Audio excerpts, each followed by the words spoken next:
Blitz from a corner. And Knowles, nice job to find him on the slant. Knowles still on his feet and in for the score. Overty to the right here. Wojak gets to the corner and in.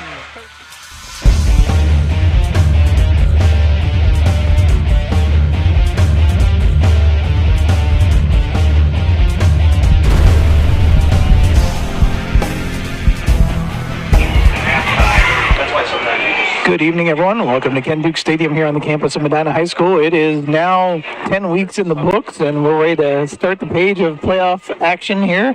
And Medina is shaping out first round, getting to host a game against John Marshall, joined by Nick Kaplak. And Nick, this could be a good tune-up game. At least you hope it is as you head into this tournament play. Absolutely. It's a game where you want to get all the pieces put together and work on some of the things you're going to work on later. Not gonna, downplay the game. It is, we might do here because everybody's got a puncher's chance when it comes to the playoffs. John Marshall, first time ever in the playoffs, so that's going to be some motivation. They're going to have the hype that they made the playoffs for the first time. They're going to come out here and give it their all, but what you're saying there, Jared, about getting things working. I talked with Coach Laird today, and a lot of things we talked about was the timing of things, getting the tempo right, getting the just moving the ball at a certain pace, getting the ball out of the quarterback's hands, working on timing. So timing is a big thing that you're going to see worked on tonight. Yeah, and not only that, but Coach Laird likes to turn that page on that playbook and go from that 5 wide that you might see that power backfield show up with some running game. He likes to put some stuff on film for other teams to have to look at and looking to play the winner of the Wadsworth-Brunswick game. Teams we've already seen once this year, but maybe might throw a few wrinkles in this game to have something a little extra to study. Absolutely. You put things on film, but then there's going to be some things he doesn't want to put on film because, we looked at fourth quarter last week with Cooper Josephic running the ball, which, showed glimpses of the old Medina run game that Coach Laird brought here during his first tenure.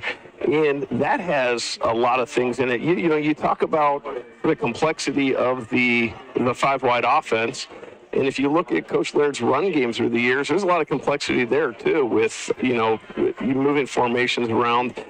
Very hard to prepare for. I would not want to be playing Medina in the playoffs just because the amount of work that you'd have to do to prepare for this offense. And let alone, we saw special teams in our last telecast, the variation on the kicking game. Another wrinkle in there they have to prepare for. Right, and you're looking, is the ball up, is the ball down? It's spinning from the sideline, from left to right. But when we look at today's game, you look at Danny Stoddard and, pulled up the stats today. And not only does Danny Stoddard have 3,460 yards of passing, which is an astronomical amount of yards, he also has 772 yards on the ground. And so when we get into the playoffs, and we've seen it all year, Jared, and we've seen it over the past 3 years, do you drop 8? Do you drop 7, spy with 1? Do you try to blitz? Well, whatever you do to this offense, if you're leading rushers, your quarterback with 772 yards, you're doomed no matter what you pick. You just got to kind of guess and go back and forth. Yeah, you got to pick your poison, so to speak, and then be willing to live and die with that depending on which one you choose. So Medina heading out to the field, ready to kick this one off. A slow arriving swarm there in the background. As you see, you mentioned John Marshall getting their first playoff experience, coming in with a 4-5 record. Having wins against Collinwood, John Adams, John F. Kennedy, and East Tech are their victories. Having losses against Glenville, John Hay, Cleveland Central Catholic, Rocky River, and Lakewood, their losses. Medina coming in 7-3. This will be their 8th playoff appearance as we see them getting ready to take the field.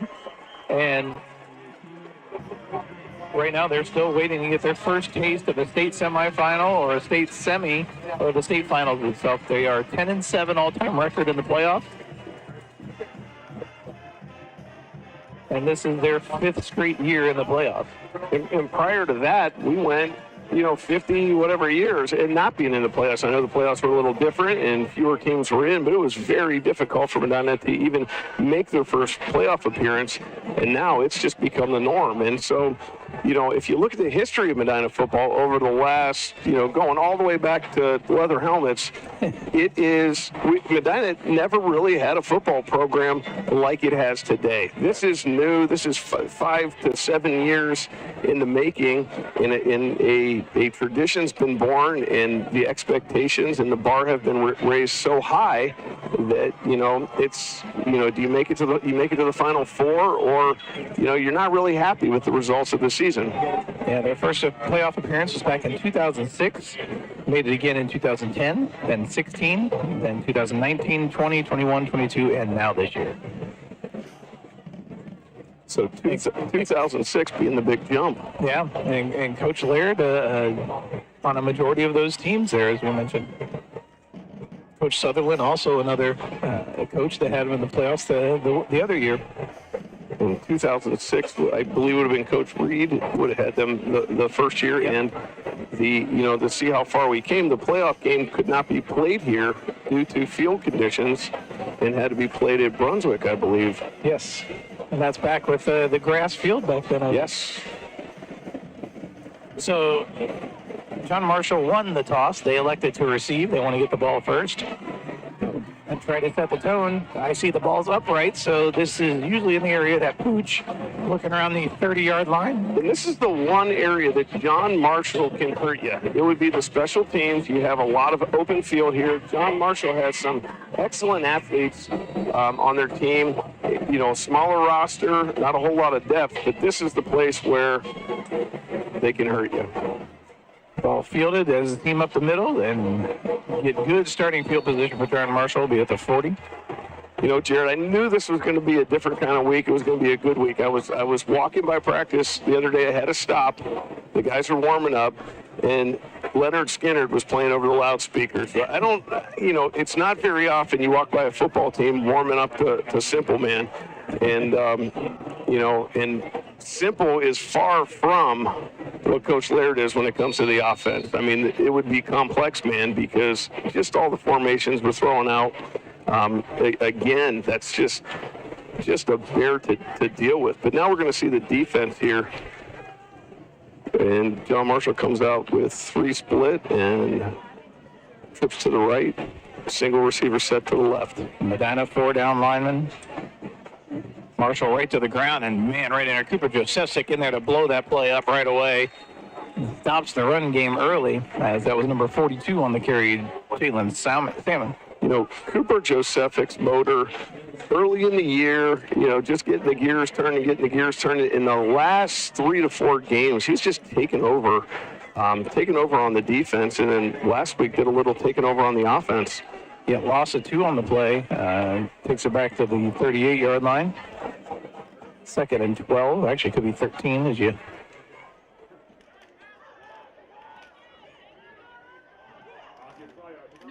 Comes out in 2-by-2 formation.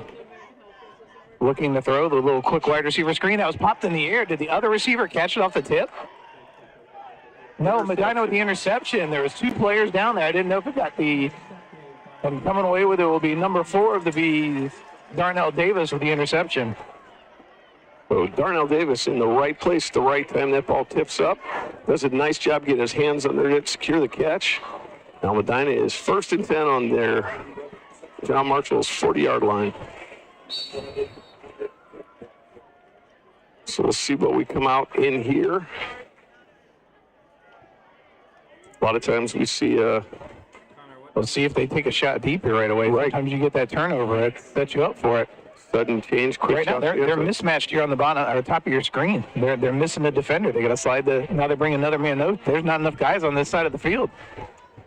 They set up the screen to Wojak. Wojak, a nice seam. He's got room to run now. Cuts it to the outside to the 20, 15, 10, 5, touchdown. Nice little screen play set up, and Wojak converts 40 yards for the score. You were saying right out of the gate, Jared, that was an unsound alignment by the defense where they just didn't have enough guys to cover. And, even with the screen, you're still slipping underneath the defenders, which, for lack of a better term, just aren't in the right place at that time against that formation. Because once they brought the man in motion, there was more guys at the top of that screen than they had defenders. They had that made the blocking easy once they got him the football on the screen. Extra point attempt. Down. Kick is good. And Medina goes up 7-0. Took all of 12 seconds to get that score. 2 plays, or 1 play. Let's take a look at the interception here first. The ball tipped and right. Look at the good job to step in front of that offensive player and catch that football for the interception. Darnell Davis secures it. Now here we go for the score. Only the 3rd play of the game. Loved how he looked right and then set it up left. And then just look at this nice blocking here by everybody. You see receivers blocking, linemen getting downfield. And then just down the sideline. Look at that lineman clear downfield at the 10. That's a discussion we had today. I had with Coach Laird, and it was, Coach Sutherland, receivers coach, talking about receivers finding work. Find work, find work, find work. So as you go downfield, you just keep finding a job to do. And, it's been noticeable all year that these receivers can block. And that screen game, basically, we've said it all year, is the extension of the run game. So when you're in a 5 wide, that is your run game. So no different than a... Now the ball's split at the 35. And as you say, John Marshall has the athletes here that if you don't stay contained and in your lanes, they'll make you pay for a short kick like that. Ball taken again. John Marshall starting at the 45 this time.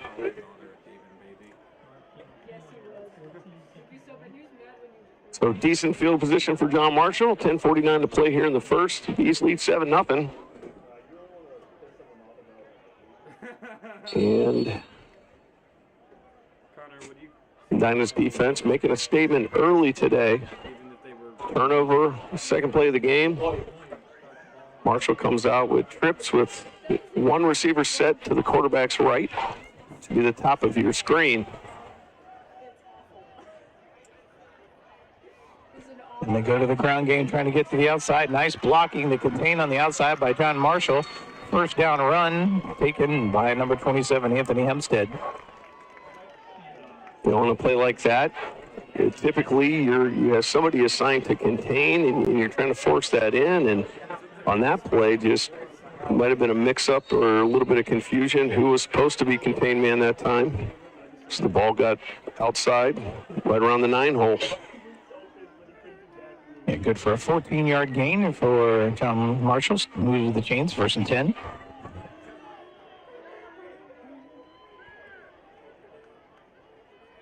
Medina sitting in their 4-2-5. Julio waiting to take the snap. Puts a man in motion. Well, that's false start. Or he went forward, I think. It's in the movies, but it's I didn't see a flag, though. Like a slight tilt forward by the man in motion. Delay a game. Yeah. So I am coming from the back, Judge. But yeah, that was close to the receiver. Right. I was with you. That receiver cut upfield quickly.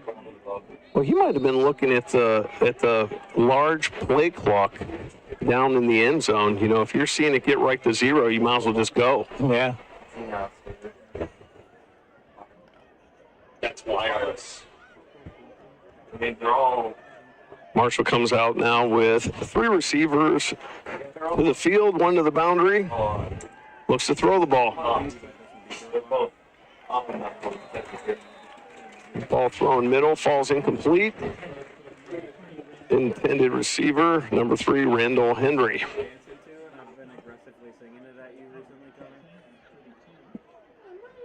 Now, Medina, like I said, sitting in that 4-2-5, real important. If you're a lineman in this, a defensive lineman, the way Cooper Josephic's playing, if you could just keep guards, or sometimes a center, but if you can keep guards from getting to Cooper Josephic, getting to the linebackers, and you could free him up to make tackles, if you do a job, just keep blockers off your backer.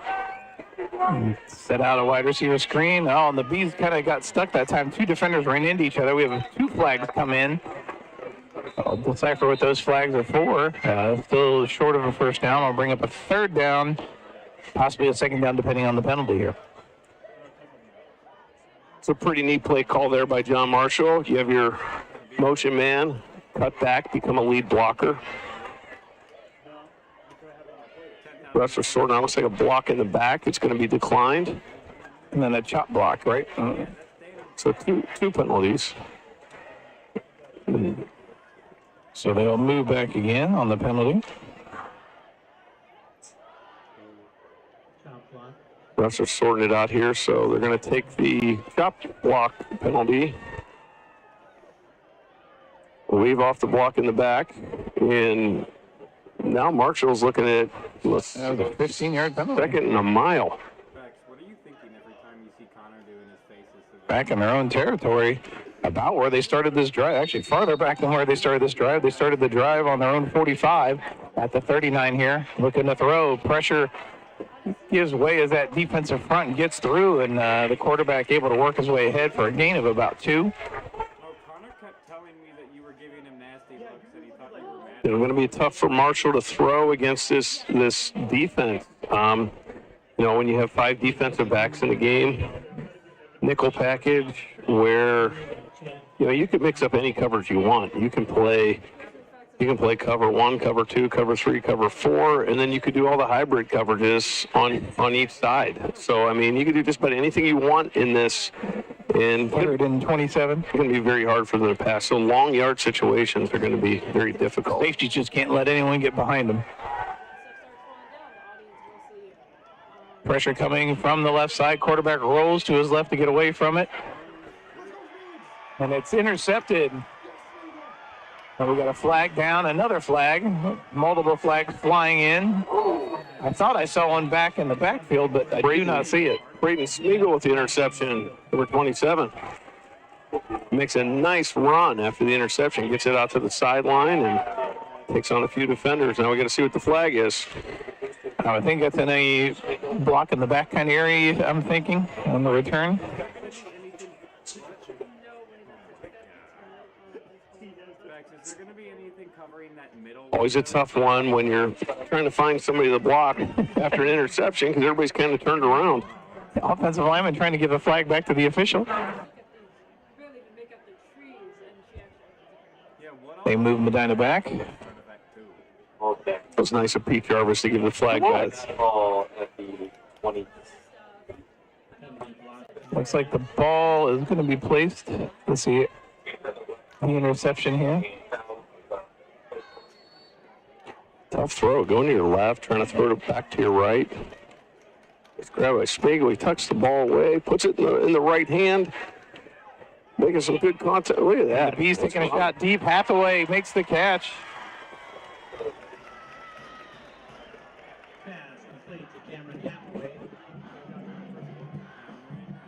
You noticed a little bit of a speed up here with the tempo. Medina going right to the ball, getting ready to snap the ball, and John Marshall's still kind of walking around trying to find their spots. And ball at the John Marshall 35 to start this one. They only have two defenders on 3 receivers. And right there, we just talked about Stoddard tucks it in, runs. A little stiff arm, wanted to stay inbounds, then takes a shot. I think they're going to say he stepped out of bounds with his left foot down at the 13-yard line. That was a little edge rush move there. He had a little swim move there. He kind of threw one guy out of the way, trying to find some room. And they're the hurry-up offense. You're right. They're moving with some tempo now. Working on that tempo. Marshall's just not covering our guys. Well, Stoddard's got him across the middle. Threw it behind him, but an easy pitch and catch there. Completes that one for the score. Nathan Angus in for the score. Angus did a nice job. They continue to move across the back of the end zone, and Stoddard finds the opening. The line gave him all day to throw the ball, and it was just a pitch and catch. Angus came across the middle wide open. I'm not sure what Marshall's trying to do on the trip side. There's 2 guys and there's no safety. I'm just not sure what they're doing.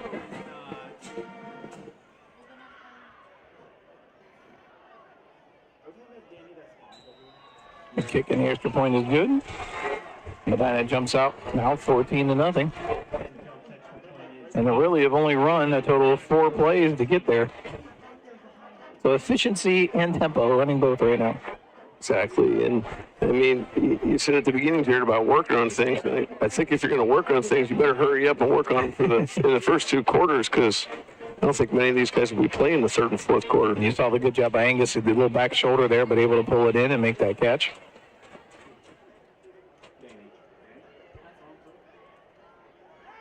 Well, that's another great point. We'll touch on that. We'll see how the rest of this quarter plays out before we say anything in that regard. But if you continue at this pace, yes, how long do you really keep anyone in? Matt, do you know how he broke his leg a year ago? Right. I mean, that's something to definitely consider. You could sprain an ankle getting out of the shower. So, I mean, it's just you want to limit how many reps these starters actually get. But you want to get those reps so you stay sharp, too. You don't want to be... look at that one. There's a whole different one, and the Bees get it. That's what I talk about. Coach Laird putting stuff on game film. Onside kick. They convert. Whitehill, the recovery, and they just came out of that stampede right out of the huddle and surprised everyone with that kick. And you're right, Jared. Like, you're a football coach, and I've been a football coach that's been preparing for teams, and you see this on film right here. They just kicked that. They caught John Marshall off guard and quickly on a Dylan Whitehill. You just, it's 15 to 20 minutes easily of practice time that you're going to have to put on that. Oh, almost picked off. It gets it to Whitehill. First down.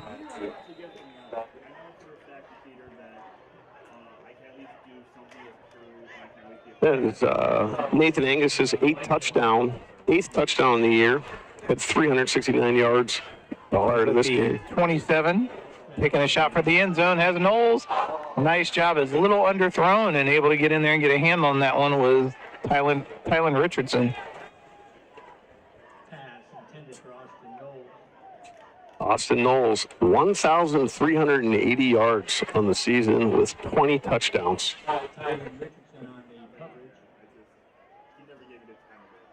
That's a kind of season that anybody would want to have anywhere. Loads up, goes right back to the same play. This time overthrows him. Knowles looked like he stopped a little bit. I'm not sure what he stopped in the route there, but tried to put that up for him again. Incomplete.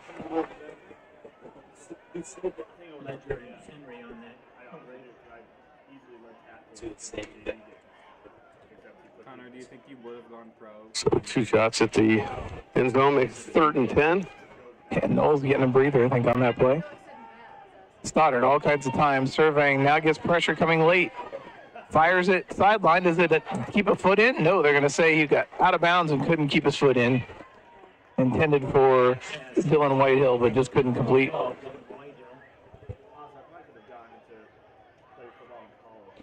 Fourth down, he's not going to put a punt situation in here. Can you throw a football? Knowles back in. See if they run that out and up and run Wojak on a slant. They're going to get an offside call. That's going to open the playbook a little more. It's a 4th and 5 rather than a 4th and 10.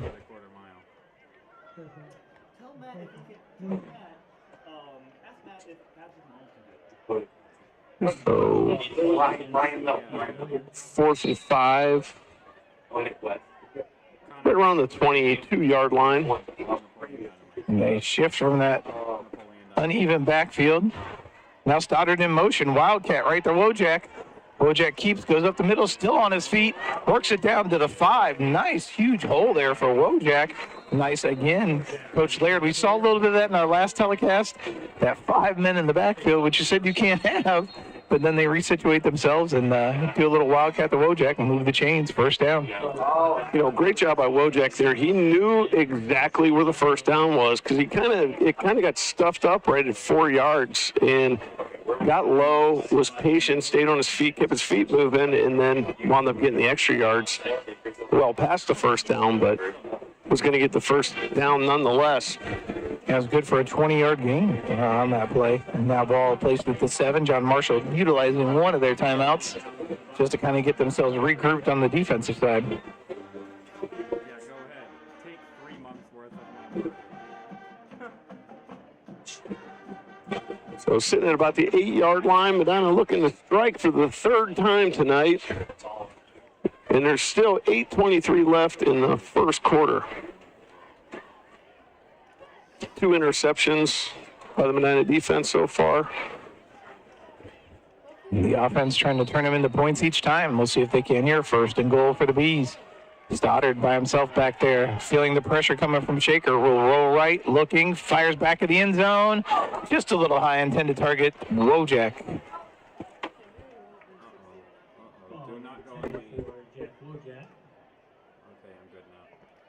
looks like what Medina's working on tonight is a lot of the deep shots, putting the ball further downfield, because right now, Medina could run one of their screens, something like that, but definitely working on things. You can see it already.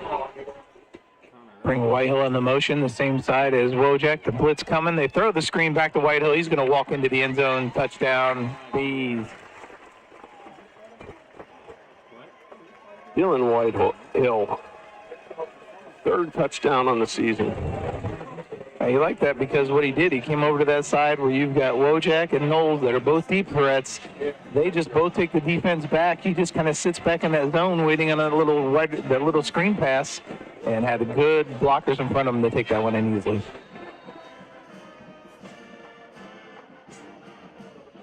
Extra point attempt coming up.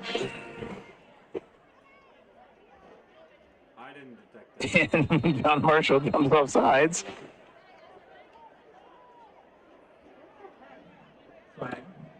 Now, I know you've been able to score each time, but a lot of times the book will tell you when you get a penalty like that, it moves you half the distance to the goal, you go for the 2. Minutes left.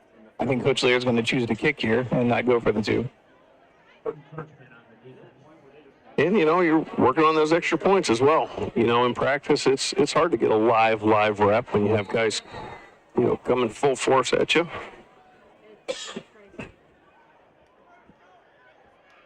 Snap was good. Kick down. Hold down. Kick is up and good. So the Bees now up 21-0. A little longer that time. There's that touchdown throw again.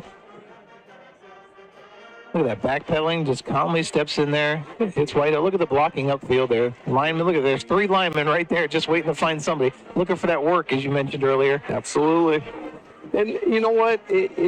What you're seeing is Medina could pretty much run that screen all day. It's open.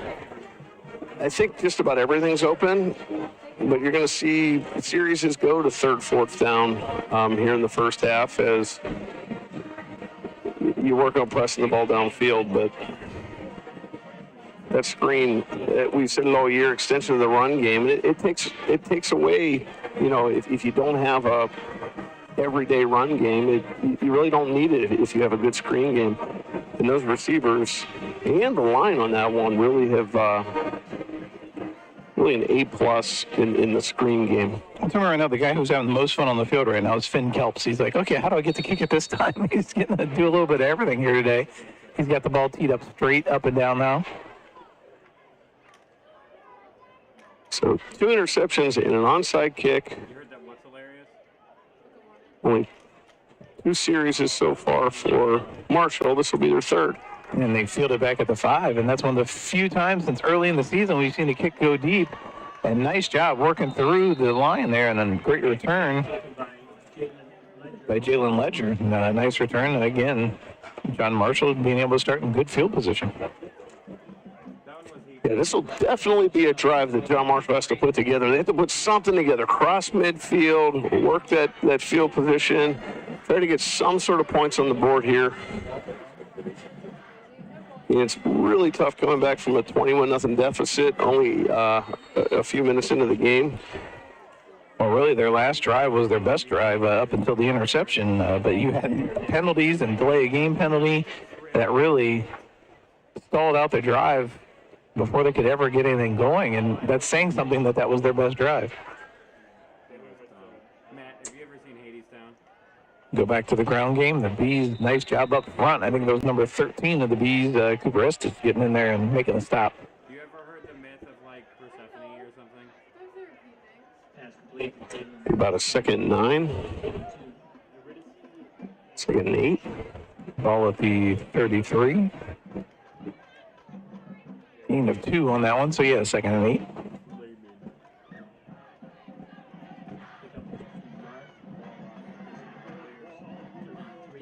Got a back behind him. I believe that's Jaden Jones in the backfield behind him.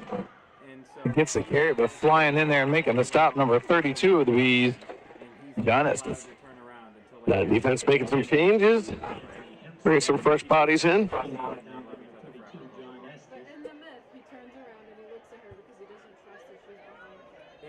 Oh, Marshall looking at a 3rd and 10.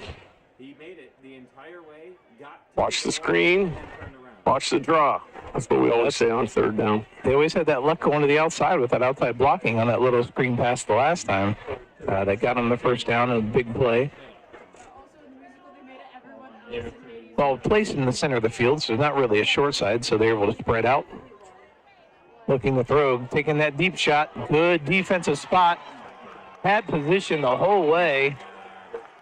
Great route running defensively by Colin Grice. He was stride for stride, took that inside position and maintained that position to pull off that interception. Just a great job defensively. Right, when you stay inside like that and you're using your hip to feel the receiver, you can keep him to the outside, use that 12th man, the sideline. Yeah, the quarterback floats out there to the inside, and look at Grice. He's just running right down there. It's like the routes run for him. Great job to establish that inside position and maintain it.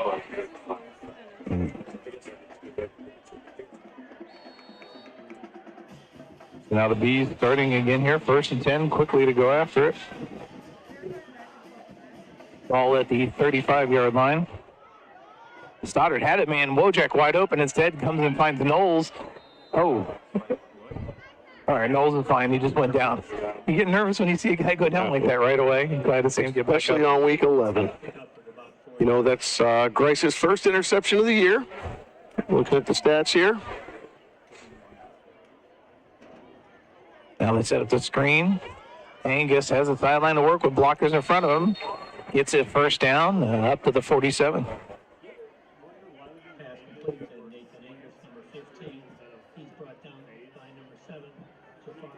Moves the chains. Connor, is there anything you would change about my fantasy currently? Official's got a flag down. Is it going to be an illegal substitution, or what do we have here? You can suck my balls. I don't care if he told you not to help me. They ran someone off the field, so I don't know if that's what the flag was coming from. Breaks the huddle with 12. Or Then fine. I put Trevor in. Yep, so the illegal substitution will get Medina 5 more yards. Oh wait, no I didn't. I put a Stroud in.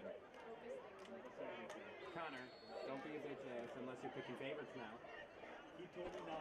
So you picking favorites now? Now another whistle. Did Coach take a timeout or what? And there's the timeout by John Marshall. a good timeout to take right here after you have the penalty. You want to get things personnel sorted out and get everything on track, because this is a crucial defensive series for John Marshall. So going through some of the big things that have happened this year. We talked about Danny Stoddard rushing 772 yards. What are his total touchdowns? He has 13 rushing touchdowns, and passing he has 39. Well, after tonight, now he had what was it, 3? So 42. That's correct. 42 passing touchdowns, and second leading rusher, Jack Wojak, 280 yards, and Cooper Josephic, 75. And then Josephic also has a big receiving in that last game. Stoddard back, looking to throw, feeling pressure, rolls, steps, fires deep, has a man waiting on it. It comes down with it as it was a mistimed jump. That was Knowles. Usually Knowles high points it. He just sat there and waited on it that time. Well, he had no defender around him, so it's an eerie feeling. You're just kind of waiting for the ball to come down. You turn into a punt returner almost in that situation. And the Bees going tempo here. The chains aren't even set yet. Ball snapped, fires it wide open. Wojak takes it in between the crowd. Can he muscle it in? He does. Yep, crosses the plane. So 14 yards out for that score.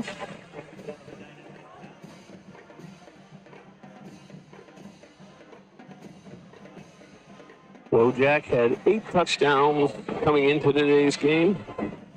That's another right there.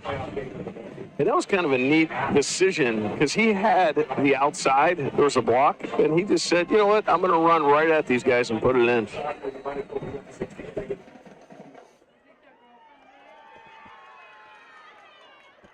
Wait, did they get a touchdown just now? Oh. The extra point up and through. I completely missed it. So Medina now up. We'll take another look at this. It sets it up nicely. Nice smooth throw. Look at wide open. No one near him for at least 5 yards. And then drops that shoulder, and then he'll get a little push here from his own receivers. Angus trying to help push him into that end zone. And gets it in. So 5:49 left in the first quarter. And, you think you played just around 6 minutes of football, and it's taken 30 minutes of real time. And that's something my wife used to say to me, and she'd say, I'll say, this game's almost over, it's 2 more minutes. And she'd say, well, that means a half an hour. Exactly. Because the last 2 minutes of the game usually takes a half an hour. So, but at this pace, midnight would be probably, we would have the running clock possibly, but that does not start till the third quarter. We're 2 points away from it. Another squib rolling towards the sideline, and the return man just knocks it out of bounds, and that's where John Marshall will take over. Yeah, so nice job by marking Payne, where he knew where he was on the field, and instead of trying to grab it and make a mistake, he just kind of shoved it out of bounds. Yeah, so with the penalty, there's 4 plays, 47 seconds on that last drive for the Bees. But I'll tell you, when you get into the playoffs and you get into a fist fight and you're trading blows with the team, and we've seen it a couple times this year, Olentangy, Cleveland Heights, Menor, yeah. That's if you get that up tempo, you get that, you work on getting that speed up. You could score with this offense. You could score in under a minute, without a whole lot of difficulty. Well, and this is definitely a team not afraid to get into those shootout, those high-scoring affairs, as noticed with that Menor game and the Cleveland Heights game. There's that end run that seems to have worked very well here so far for John Marshall. It's been their best play in the playbook, as that one was carried by number 27, Anthony Hempstead, who takes it ahead for a first down. Nice run. Getting to the outside. Ball on the Jets. At the 45, a gain of 13 on that play for Hempstead. So we were talking about Cooper Josephic has 75 yards rushing. That's on 8 attempts. Well, then what's his receiving? He caught that 95-yard screen. Right, but averaging 9.4 yards a carry on the receiving end. 116 yards on 3 attempts. 1 touchdown. He averages 30. Oh, the Bees bring pressure, and Cooper got a hand on it and batted that ball down. Again, the Bees, that line, you see those linebackers making plays, it's because that line's opening up those holes for them to go through. Right. If there's been NFL teams over the years that have stud linebackers, and, their whole goal is let's just keep everybody off of them. And I'm not seeing Cooper Josephic get blocked at all. I'm not seeing a guard go to him. I'm not seeing it. And it's really tough for a center to block a linebacker. I learned that years ago. You snap the ball. For that center to get to the linebacker is very tough, even if he's uncovered. Mm-hmm. So really nobody's getting to him. Yeah, him and another player blitzed right through the same gap. I didn't see who it was. Now they're coming after him again with pressure. He's trying to roll. Good blocking. Someone bought him some time, and that's a completed pass.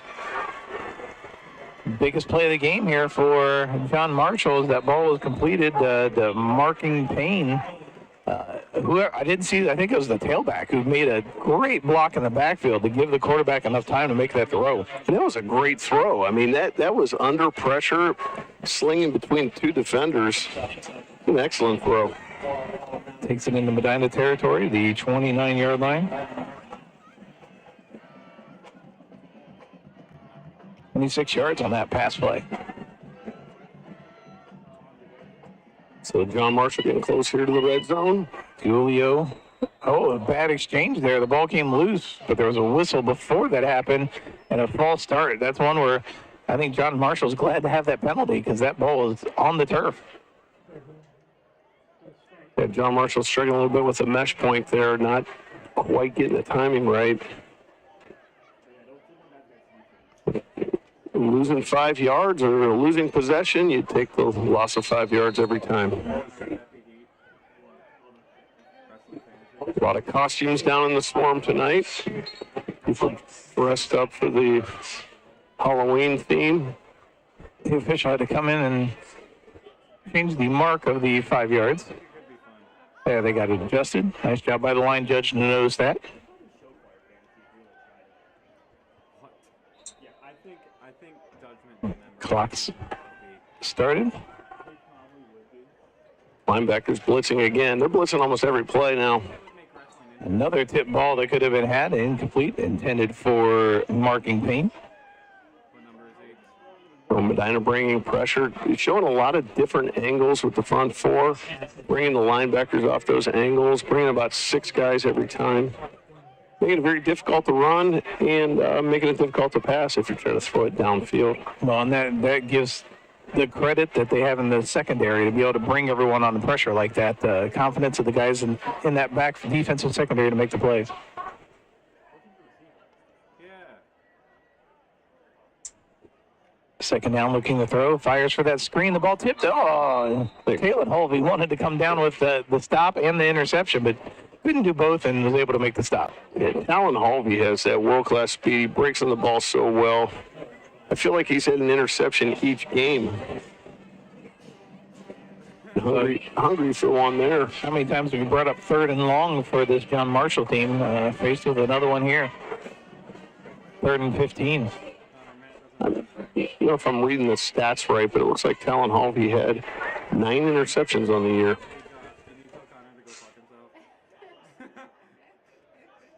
He's definitely been around the football. Here comes the Bees with pressure. Breakdown in the secondary. I don't know if that was the cover or whatever. They just lost the receiver. Slid and made the catch, and then when they tackled him to make sure he was down, took a shot, and that was Randall Henry. It almost looked like they were running a little bit of a cover 2 look on that side. I'm not 100% sure, but I saw the safety over there, and the safety really didn't get over quick enough. And a lot of time that is, if you get a free release on the line, and you're not forced inside or you're not bumped, it's really hard for the safety to get over to that outside area of the deep half. Looks like he's going to be okay walking off on his own. It's like a little bit of a back or lower leg from the way he's sitting on the bench there. I think he took a shot back there and really didn't need to take that shot because once he hit the ground, he was down and then got hit on top of that. So, and you know what? That actually technically could be a flag. That's what I was going to say. But now they just broke the huddle and they had to bring another player on the field. His replacement, I'm sure, because he was out injured. No, he was literally laying on the floor. And we have a flag. False start coming from the interior of the line, I believe, from where the judge threw the flag.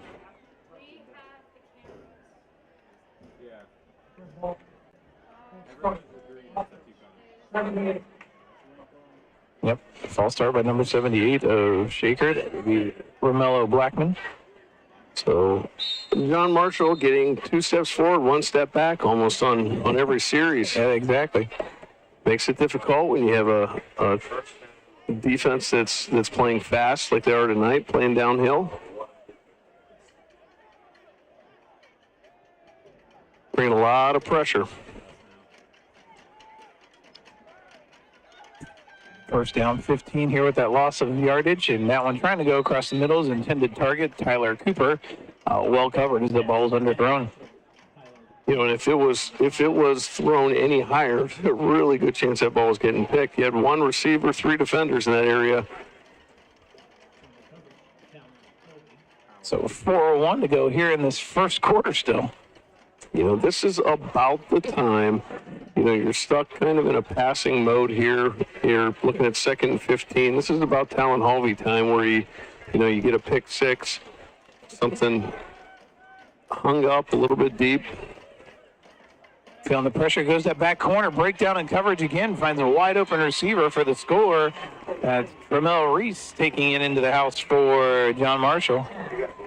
Right, so you have Braden Smeagol out there, you have Talon Holvey out there at safety, and, you know, a little bit of a mix-up. You know, if you ever, I'm not sure this is what happened, but if you ever get cover 2 and cover 3 mixed up, or if you're in that kind of a look and the corner stays in, expects the safety to come over, or the safety expects the corner to take the deep third, that's the kind of stuff that happens. Now they got too many. They just brought the 11th on. Now there's 12. Now they're running the other one back off. Now we're back to 11. I'd end it all. If I was trying really hard for it, I would be devastated. High snap, gets it down. The kick is up, and the kick is through.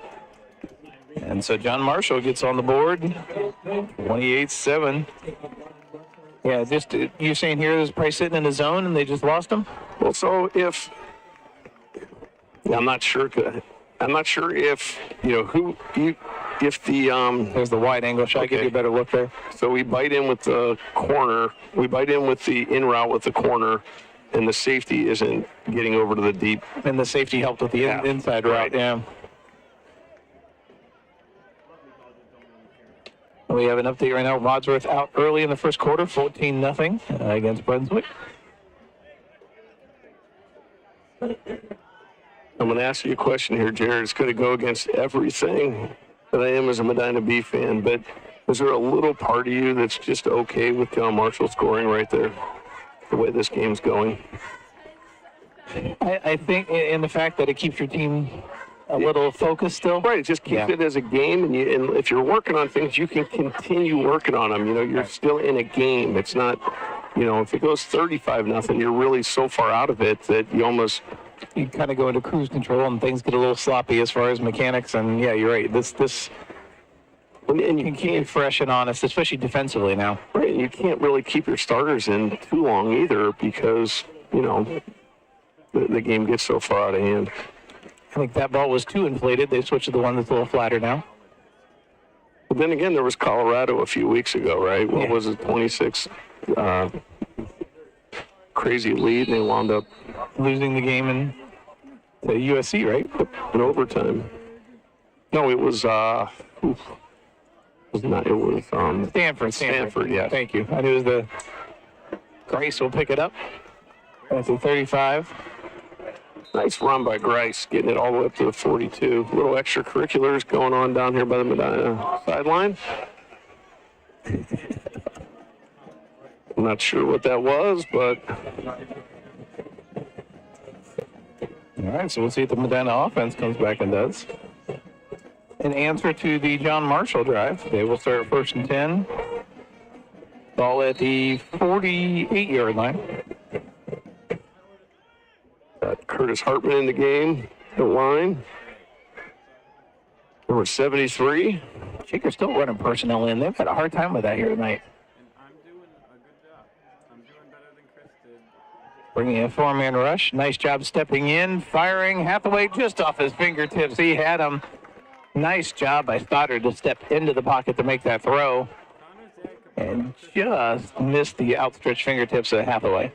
And I'll tell you, if it wasn't, a 28-7 lead in the first quarter, Danny Stoddard would have tucked and ran that ball. He had a good 20 yards of green space in front of him.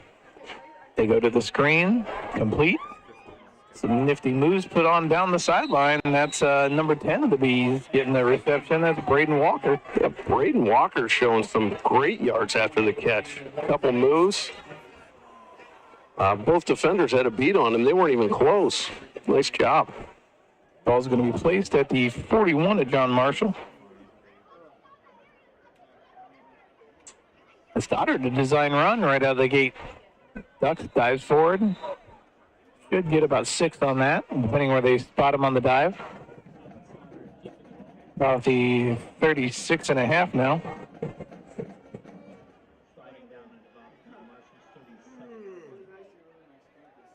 Aiden Chenevy getting set up top, or bottom of the screen up top for here. 4 receivers set to that side. Stoddard ducks a defender, another one. And now another one. Getting swarmed under as he kept moving around. Got maybe a yard loss on that. I thought he was still going to try to throw the football the way he was moving around the pocket. Or kind of bounce out of it. It was like they just couldn't bring him down.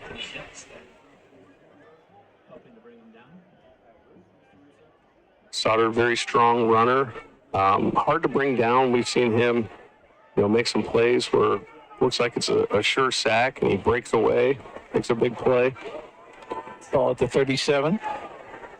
Stoddard Chill's trying to buy time. Now tucks, now looks, fires, floats one up, and trying to come down with it that time. They tried to go up top to Braden Walker, but just couldn't quite pull that in. I think knocked away by a Marshall defender. Yeah, I like the way Stoddard, even when the pocket kind of breaks down a little bit, how he's finding a space to throw from. Able to feel everybody from every direction. 4th down and 6, and this could be an opportunity where he could look to run if the field gets stretched. Fires it right away. It's Whitehill on a little slant. That's good for a first down to move the chains.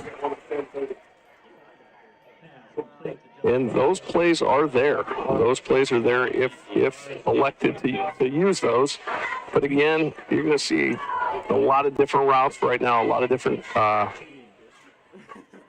Call it the 23. They go to that screen again. Walker trying to make something happen. He'll spin forward down just outside the 10, probably to the 11. Should be enough to move the chains. We'll see on the spot.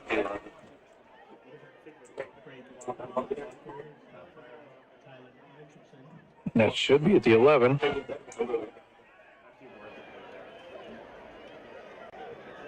Yeah, is it Wadsworth or They go quick. The handoff. Getting all kinds of players in there now. No, that was Hayden Chenevy getting in there and getting the carry. How many do we have to be over? 5.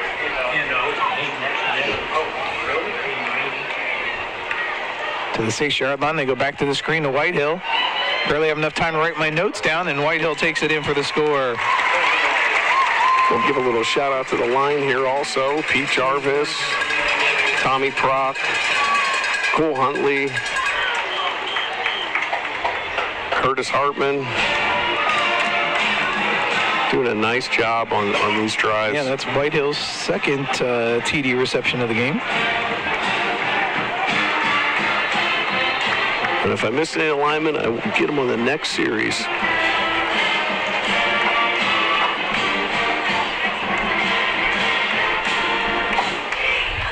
A kick up and good. So now back to 35-7, and still a minute 36 to go in this first quarter. You get a good look at a little play action pass there. Just floats it out there, and good receiver blocking ahead of him there. Fine work, fine work. Look at him looking for work. Good stiff arm, and look at the leg strength here. He could see that goal line in sight and wasn't going to get stopped. Takes it in. I'd say I keep feeling a little mist hitting me in the face here as I'm calling the game out of the press box here. So I think we have a little bit of, not a lot of rain, but a little bit of rain coming down right now. Whitehill showing some strength right there. Lower half strength to be able to not go to his knee, reach the ball out.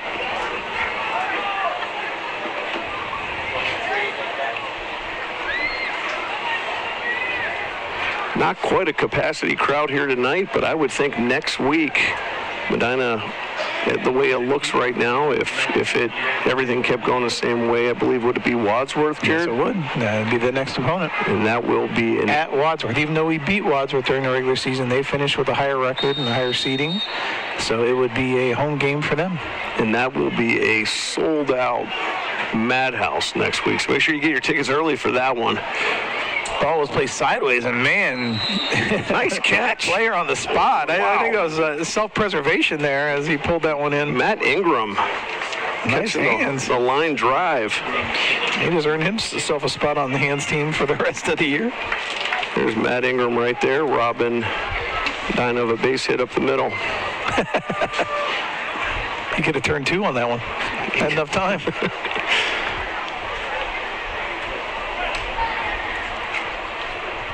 So we're approaching the 1:34 mark here in the first quarter, and right at midfield. 47-minute mark of real time. And there's no TV timeouts either.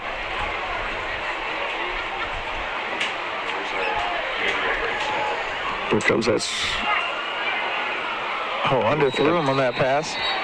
We had a good angle on that, and it was slightly forward. I mean, it was on the fringe of being a backward pass. But that's why I said I like Darnell Davis staying on top of that and falling on it just in case the officials had said that.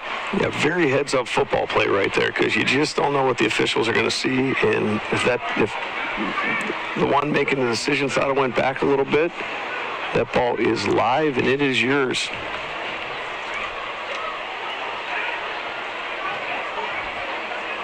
Keeson DiUlio waiting, got his play from his coach, now heads over. Now watch this tailback. This tailback's a bruising runner here. He's going to stand and just be pass protection. Fire a screen. Again, breakdown in coverage by the Bees. This is going to be a big play for John Marshall. Little stutter step. Nice to see. This is the player that was out earlier, Randall Henry, that went off hurt, came back in, made a great pass reception there for a big gain. You know, and John Marshall's found something here. They're seeing that our corners are running in with receivers, and there's really, nobody taking the outside zone. Yeah, you're exactly right. That's similar to the touchdown.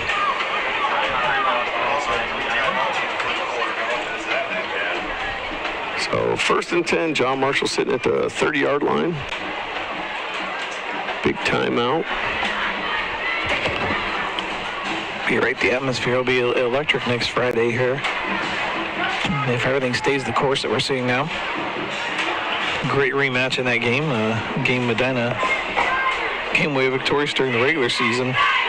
Medina kind of wore 40-23 in that one. Kind of wore Wadsworth out in the second half of that game. It was a close game early, and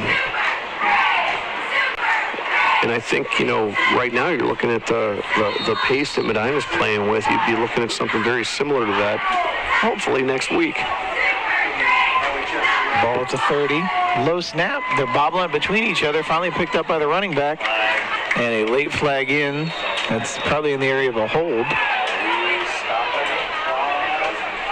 Yeah, that's one where it's, hey, I got it, you take it, and hey, pick it up, get whatever yards you can. But when you have a busted play like that, it really messes things up, because defenders start moving around and holds are almost okay. Chop block. That's their second chop block they've had.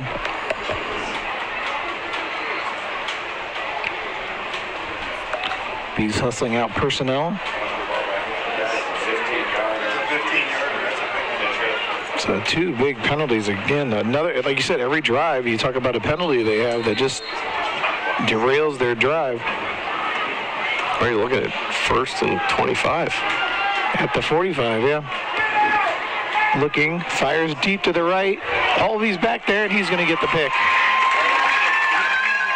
Oh, they're going to say, they're saying the ground caused the fumble, I think, right? Yep, I think they're going to call it an interception with the ground fumble. Now they're going to talk a little bit. The officials are talking. Yep, they did call it the interception. He just lost it trying to run the football. Braden Spiegel went over just to make sure. Let's take a look here. Let him know. Back, steps into it, floats it up there. Again, just good positioning by the defense here. High points it, gets that football. Let's see. Has it tucked, takes 2 steps.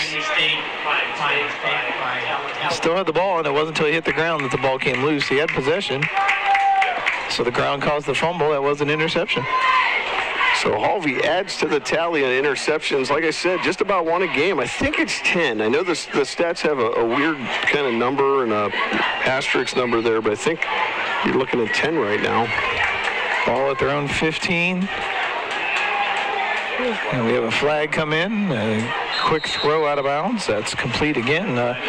Braden Walker getting a lot of looks here tonight. I wonder if it's the way he lined up. If he was supposed to be on the line, or too many guys in the backfield, or on the line. We'll see what he says here.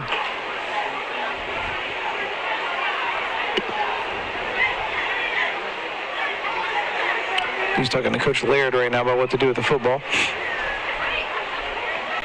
I think Coach said just keep it out there. So they're going to... Okay, that was no signal. We're going to get it. Okay. Was that legal substitution again by the defense? Yes, illegal. They declined it. They declined it. They'd rather take the play. 1st down. Ball at the 27-yard line for the Bees. They look back to the coach to get the audible. You don't have a safety deep. This is your time to take the shot. And there it is. Walker gets it. Oh, if he could have got that block, he was gone. But a nice reception by Walker. Tell you, Walker is turned up tonight. That's 3 receptions in a row, maybe.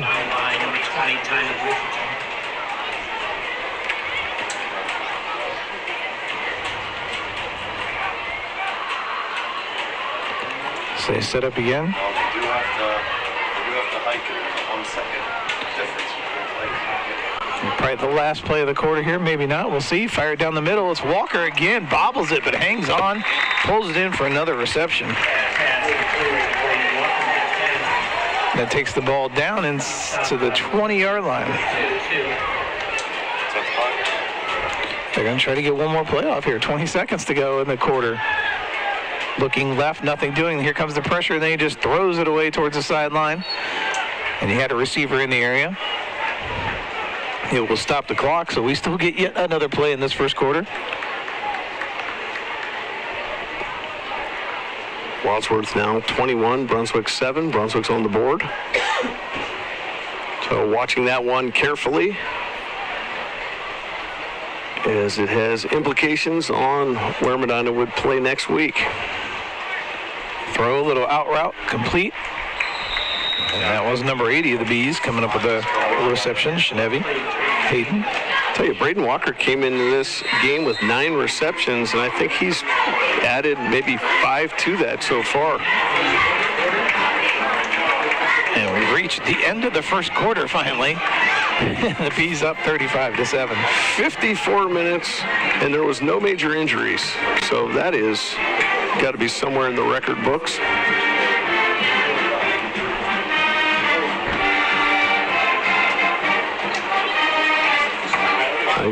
What John Marshall's going to have to do here is, going to need to come up with a stop here, get their first stop, and, put another 7 on the board and really try to slow things down, because at this tempo, Medina is just moving up and down the field at will.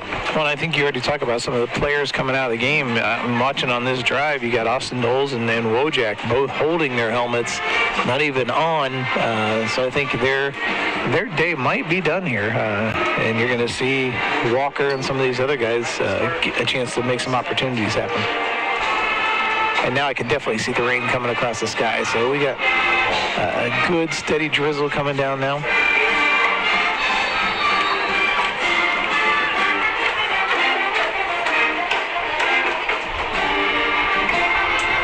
Stoddard back, looking, feels pressure, throws it back across. Hathaway, that was a great play by the coaching staff. Look at Hathaway, oh my gosh, still on his feet. Touchdown! Pylon, and gets in. What an effort. What an effort. That was Austin Knowles-esque. That was a heck of a play. Hathaway not being denied right there, going to get in. And that's Cameron Hathaway's first TD of the year, and it was earned, every bit of it. Wow, what a highlight. Wait on the extra point here and hopefully getting a look at that. Matt's kind of doing double duty here tonight. Matt Tomic directing and trying to run replay at the same time.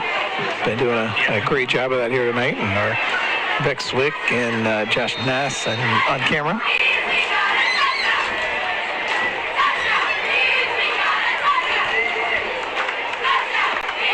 Snap, hold, kick is good. And the Bees go up 42-7. Have another flag on the field. A little bit of laundry again. Let's take a look at this replay again here, this play though. There's the catch. You're going to see Stoddard. The pressure comes at him, and he throws right back into that pressure, so there's no one there. So we even got our cameraman faked out for a minute there on that play. There, we'll go to the wide and see if we can pick him up that way. He just comes across that defense. They've all over-pursued, and now I don't even know how he broke this tackle. I'm with you. He broke ankles right there, and he's wrapped up. That's just strength. Didn't want to go down, just shook the tackle. Just an excellent job to stay on his feet and dive for that pylon. He wanted to feel that touchdown. He wanted to get his first score of the year. Not being denied. Holy cow, that was awesome.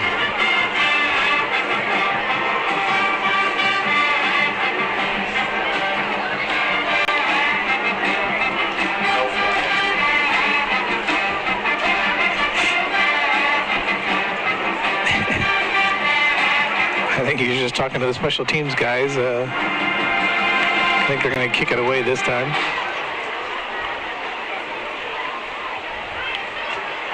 Let's check the placement on the tee here.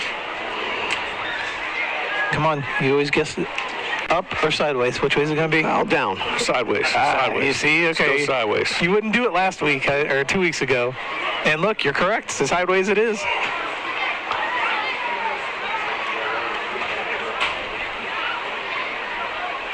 And so this is going to be that. It's definitely not going to be kicked away deep. It's going to the left sideline. It's going to kind of almost go out and spin back in. Kind of like a left-handed bowler. Oh, this drizzle, it could have a little moisture on that football. Oh, line drive. Right into the receiver's hands. That was number 14, Marking Payne, who gets the reception. And quickly throws that football over the Medina bench. Last 2 kicks, 2 line drives right at defenders. Fielded nicely, too, by the way, by both of their... Well, you know what? You get pretty good at that, and you put a little extra on it. You know, that is a version of an onside kick. If you can catch a helmet on the front line. Raise the shoulder pad. Yep.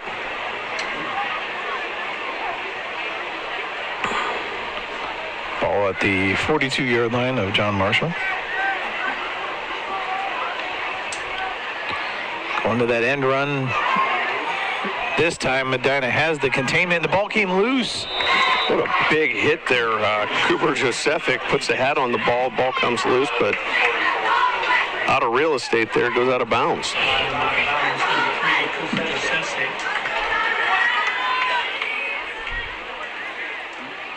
Ball gets up to the 44. Gain of about 2 on the carry. You know, you say it in any sport. I don't care what sport you're in. If you're a coach, you always say, you know, if somebody drove up to the game and they had no idea what the score was, they shouldn't know what the score is. You should be playing the same way all the time. And like on that play, you look, it's 42-7 in the second quarter, and Cooper Josefic is all out, making a tackle, making a hit, knocking the ball out. Try to bang inside here, and the Bees stack up that front line. Definitely winning the battle up front, as that's going to be just not even a gain at all.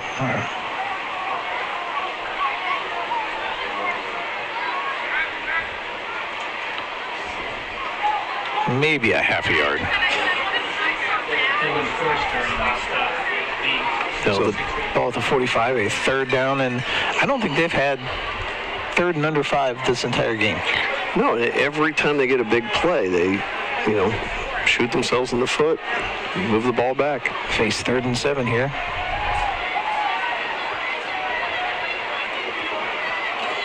And zone coverage, and it's picked off again. Hulvey he never even saw him, I don't think. And Hulvey's trying to get going to the house. You're not catching him. There's no way. No way. Cruises in. And Hulvey with the interception for the score. And now if my stats are right over here, that's number 11. We're in game 11. He's averaging 1 pick a game. And that one goes to the house.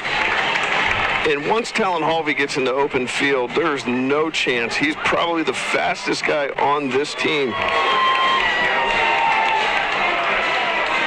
And I don't think that I don't think he ever saw him back there in the safety position.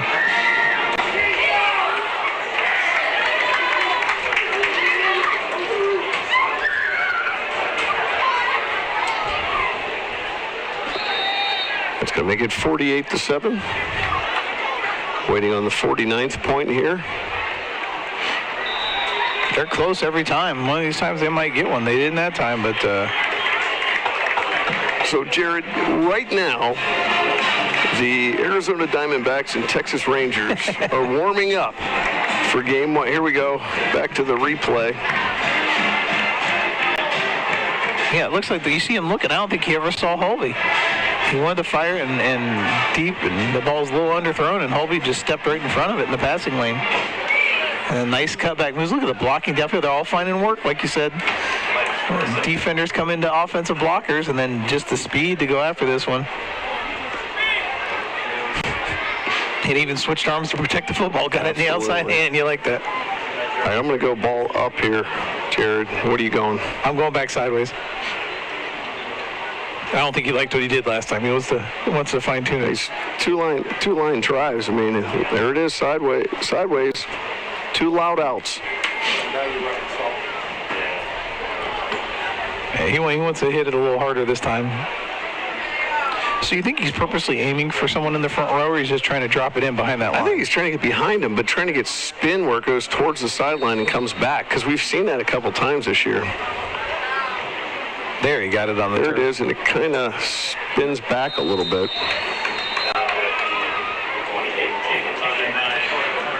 So the Diamondbacks and the Rangers are warming up, and my question, Jared, is, you know, we got 9 innings of World Series coming up here. Which game will end first? Oh, I know baseball got quicker, but it's not that quick. So I think with the running clock in the second half, they might get 4 or 5 innings in by the time we're. Okay, we'll keep monitoring that. We got to get to the running clock in the second half. That's going to be the tough part. Yeah, 10:36 away from that. Well, and it's not so much, you know, a lot of it is if you go high tempo and you throw the ball a lot, incomplete, stop the clock. And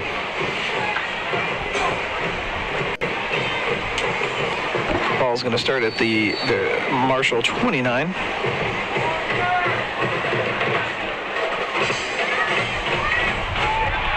.36 here, left to play in the half. 49-7, your Medina Bees. They're waiting on the official. There's 10 seconds on the play clock. I'm not sure what they're looking at the official for.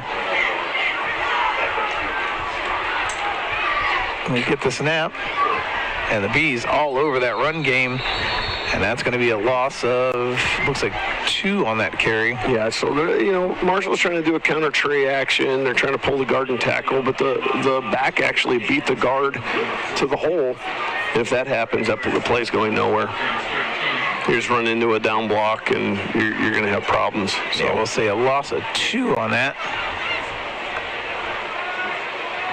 A lot of costumes walking around in the stands tonight. I don't recognize any of them anymore. It's very, very... No simple Batman or Superman walking around. It's things that I'm just not sure what they are. That's the Swarm theme tonight. Looking to throw. They throw outside, complete. Looks like we're just trying to sit in that zone and not even get behind us, as that one's completed to number 3, Randall Henry. Well, all the yards Marshall has today is getting to the outside, getting to the perimeter, whether it is running a sweep, whether it's throwing the ball. Everything's outside the numbers. So the only openings on the pass and the only openings on the run are outside the numbers. Between the hashes, between the numbers, there's been just 0 yards to get. Not sure. I think we're going to get unsportsmanlike. It looked like someone was writing in a pad of paper there. We'll see.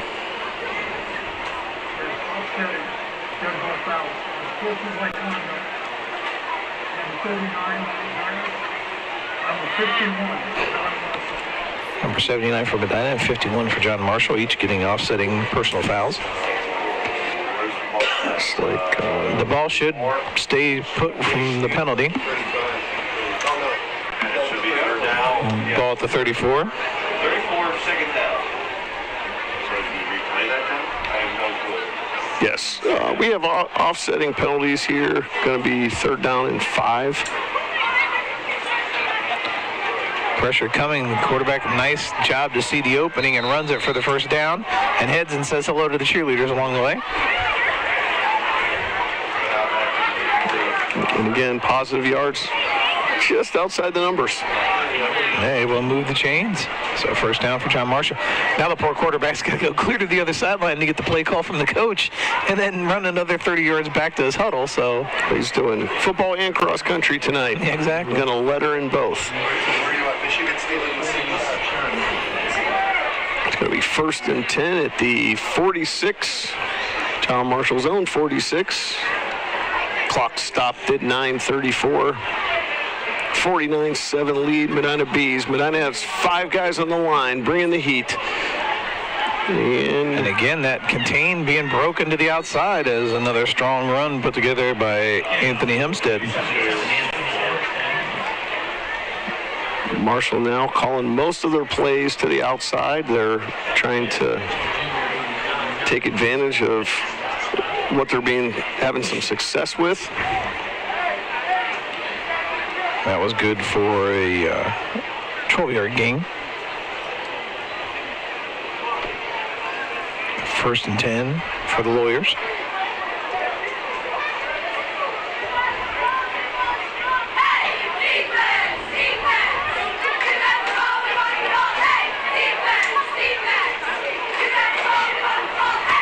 That is a unique play because usually the guy going in motion is going to be the guy that gets the ball. Instead, he becomes the lead blocker on that play. And they've run it pretty well a couple of times now. I actually like it, especially if you were running that play against man coverage and you had somebody coming across with you and you come back over, he's probably not going to be real relevant in the play, and you're going to free up numbers as a lead blocker. Medina's not playing man coverage, but I do like that play.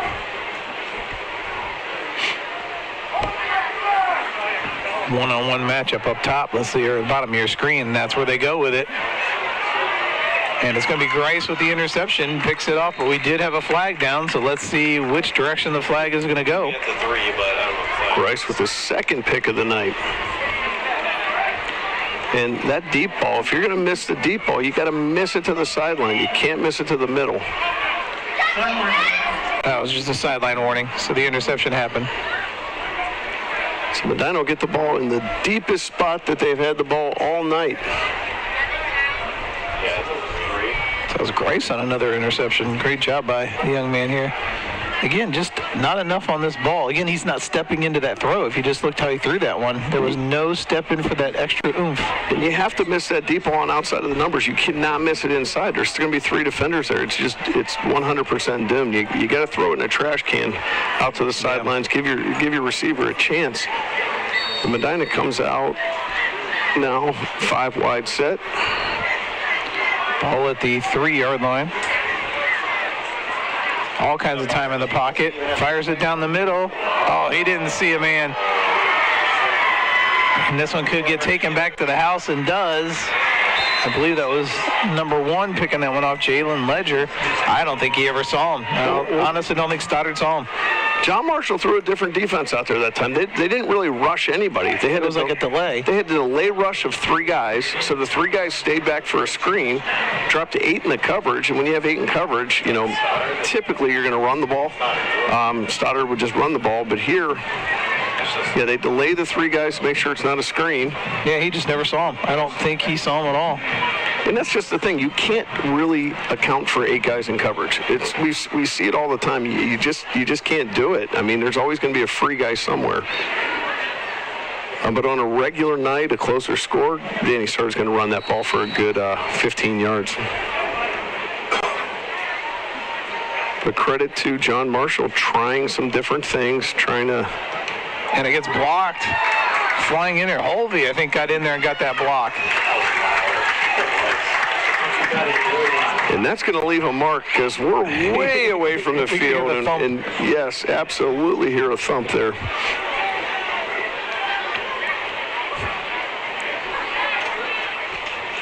It was a high floating snap. Gave Holvey enough time with his speed to get in there. And here, take a look. Let's see if it was Holvey or not.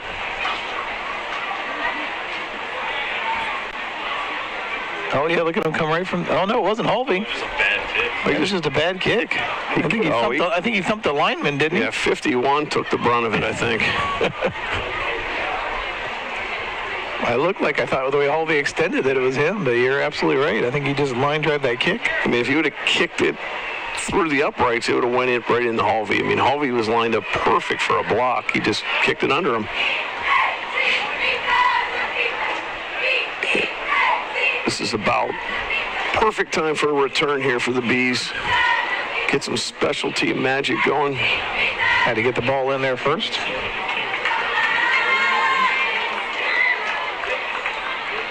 John Marshall electing a more traditional up and down posture of the ball with a slight tilt back. Get some air under it. And it's going to be a squiver fielded by Whitehill at the 40. He's looking for a seam, wants to bounce it outside, get wrapped up, and taken out of bounds about the 44. That's a gutsy move by Whitehill, because you catch that ball right there, you have no blocking in front of you. You've got 3-4 guys, and they got free shots on you, and Whitehill goes up and tries to make something out of it, tries to find a hole, and goes forward. Yeah, ball replaced at the 44. I think if you're anything, you're going to let Stoddard get that first football thrown again to shake off the rust on that interception. Different quarterback. Although he does have it back in the backfield with different quarterback now. Pasquale in. DePasquale comes in the game. Shinevi with the carry. They'll take it ahead for a gain of about 4, maybe 5. Oh, maybe 3. They moved it back 1.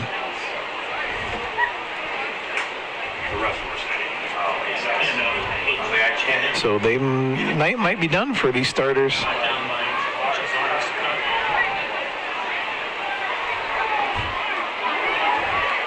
Pass completed. Nice shot. Shakes the tackle, but then goes out of bounds. Shinevi again on the reception. Yeah, Shinevi really fighting for yardage there. A lot of yards after a catch. Chris DePasquale going to get himself probably close to 3 quarters here. Get some quality reps. Ball at the 37, down the middle. Braden Walker takes the shot that goes down at the 10. Nice pass by DePasquale, right on the money. Walker, great route. Walker having a great night tonight. Yeah, he is. Going up and making some nice catches. Back of the end zone. It's caught, but we're in an area of the hold, though. So let's hold our thoughts here before we talk about the reception. Sidney Lloyd with the grab. Sidney Lloyd with the touchdown, and I think we're going to have a hold against Medina. Going to come back. So Sidney Lloyd's first varsity career touchdown gets called back. Gets wiped off the map, and he has to make a new memory here on the next play. Let's see if they go back that same play. Now they had Shinevi this time. Walker kind of ran that inside route and gave Shinevi a good screen. Now he comes back. So Lloyd's got to work the hard way if he wants it this time. Stiff arms, goes out of bounds.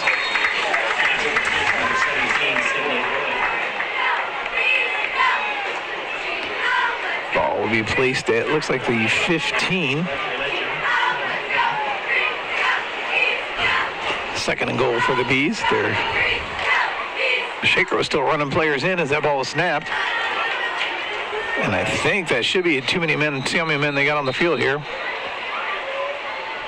DePasquale is very accurate with every throw so far. He's building on a 251 yards, 1 touchdown coming into this game. Yeah, legal substitution again. They were still running players in. One was in the Medina backfield right as the ball was getting snapped. He came across the line.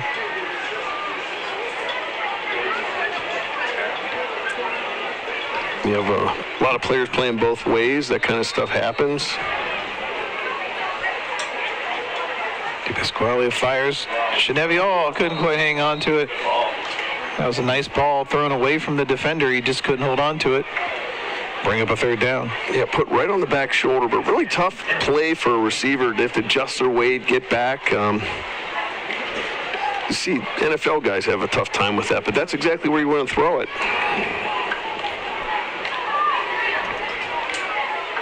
Schramm in motion. Screen set up to Schramm. He's on top of players and falls down to the 1. And it's going to be a 4th and 1 from the 1. And we've got a Shaker player down. It's a large collision there.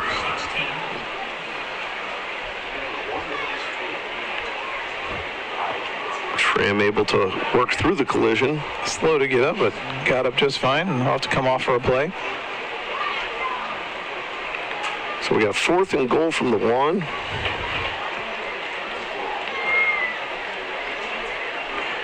Not a whole lot of room for your 5 wide. There's going to be a lot of guys moving around in there. So I was going to be curious. You got a big quarterback if he doesn't just go up under center and try to get the push. But But no, they're going to stay shotgun here on this one. This could be one you could see him run the football, too. A little delayed run. See what Shaker does defensively. Yep, that's just true enough defender so he could flip it. And that was a great play call there. Aiden Chenevy in for the score. Touchdown Bees. Christy Pasquale with his second touchdown pass of the season. It makes it 55-13 with just about 7 minutes. 6:59 left to play here in the half. What inning are we in? I'm looking right now, Jared. Taking a look.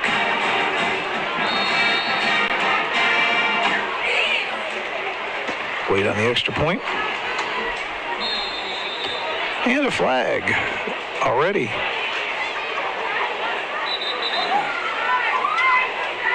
Offsides by the defense.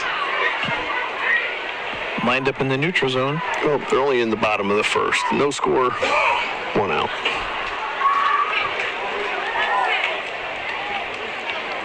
Well, interesting, you saw the center come back and talk to both the holder and the kicker.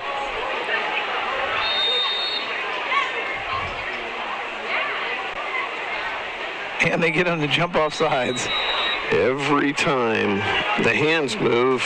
So 2 straight penalties, and the Medina's basically declined them both. Right, every time Braylon Schramm shows the hand signal for the ball, that's what John Marshall's going on. A lot of times you do that in practice when you're trying to time up your own kicker. Well, here I thought that maybe that's what the talk is. Maybe the center's telling them which one they're going to go on. If you hold your hand up the second time, I'm snapping. So that's probably what they're doing there.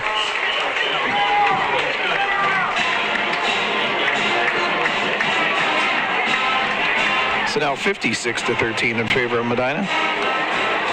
6:59 still to go here before the half. There is no running clock, in case anyone's wondering, in the first half. That will occur in the second half.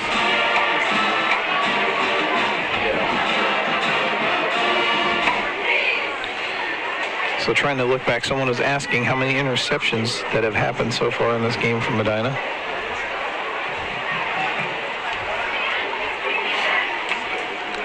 Trying to flip back on my paper. My guess will be 4 right now.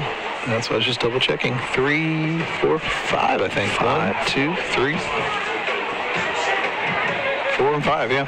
One of them for a score. So 5 INTs here for the Bees in this game.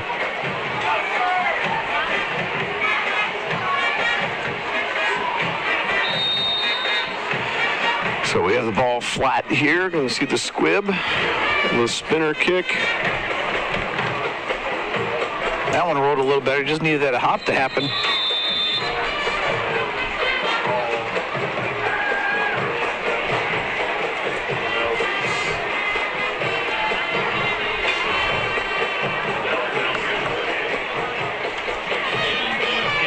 So Medina probably going to have some defensive substitutions as well. Yeah, John Marshall started at their own 38. Only 41 players on the roster for John Marshall, so not a very deep bench for them as you talk about players and depth. But Medina a little deeper and can get into that second string now. And where you see an issue with that really is practice. It's hard to get reps at practice when your squad's smaller. Back to the ground game. Good hole up the middle this time. Good for probably the best first down yardage they've had on a first down carry for John Marshall. That one's good for about 6 yards. What's nice about when you platoon and you have all just offensive guys and defensive guys, each week you practice, you almost get double reps because you have your defensive looks, you have your offensive looks, and those guys can go against each other a little bit, but you can really double up your practice time. Ball now at the 45. Quarterback hasn't been able to go too deep too often. They're going to stick to the ground game here. And again, nice sturdy running. Great run there by number 42. Jalen Salmon. Nice carry. Score now, Wadsworth 28, Brunswick 7. So Wadsworth in control of that game right now, just as the Bees are here. So looking like we are going to see that rematch. But when you have county rivals, you just never know. You know, when we've seen it here, your Wadsworth games, Brunswick games, that inter-county stuff just can get wacky towards the end of the game. He'll turn over here, turn over there, and speaking almost of turnover there, as that screen ball went out, and I looked like tipped a couple of fingertips, and now working his way through every Medina defender. And right now, if you're going to look at game film for Medina, every kid out there right now should be running a sprint because they all touched him at least once. Well, what you saw there, you have a unit out there right now. You have a lot of different guys, and there was a lot of pausing. It's 11 guys to the ball. You know, your pursuit is 11 guys to the ball, and you just can't be wrong when you send 11 to the ball. You see Coach Laird, I think, just took a timeout right there to straighten that out right away. And that's what you talk about. Sometimes you get a big lead like this, you get a little complacent, you're not as sharp, you're new guys coming in, and I think that's why he took the timeout. As you can see right there, our swarm, not quite the swarm of usual weeks. I just actually got a text from my son who said he's going home at halftime. Well, so it is raining out there, right? It's raining. It's 56-13. It's just a different kind of night, a different kind of feel. But, hey, I hope everybody that stayed home tonight saving enough for next week, and they're bringing their energy because next week is going to be an epic, epic game. Well, the bigger question is, did your son come with you? He did, and I have no idea how he's getting home. That's what I was just going to say. He doesn't have the keys, does he? No, he doesn't. Marshall back to throw. Hits it across the middle here. Again, missed tackles again. Coach Laird, just to make a statement here, you might see him go back to some starters here. Yeah, Coach Laird not happy right now. I can see the body language on that play. I mean, well, just missed tackles. Yeah, missed tackles, fundamentals. These are things that you've been doing actually since you were, Well, looking out there, I don't see maybe a little bit up front, but not too many starters still left in. No, pretty much wholesale changes here. But it's different, if you're playing JV, if you're playing, Friday night's different no matter what. It's just a different feel. So these guys got to get their reps. They got to get used to things. Yeah, Jeffrey Marshall on the blitz there, coming in, almost making a tackle, putting some pressure on the quarterback, forcing the throw. 5:10 to go here before the half.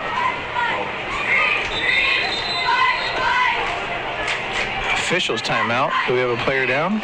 Oh yeah, back in the corner of the end zone, we have a shaker player down. Cramping. They're going to work on that. We have a timeout in the action with 5:10 to go here before the half.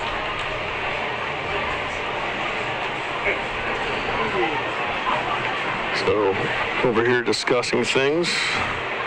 Number 12, Carson DeLulu. Sophomore.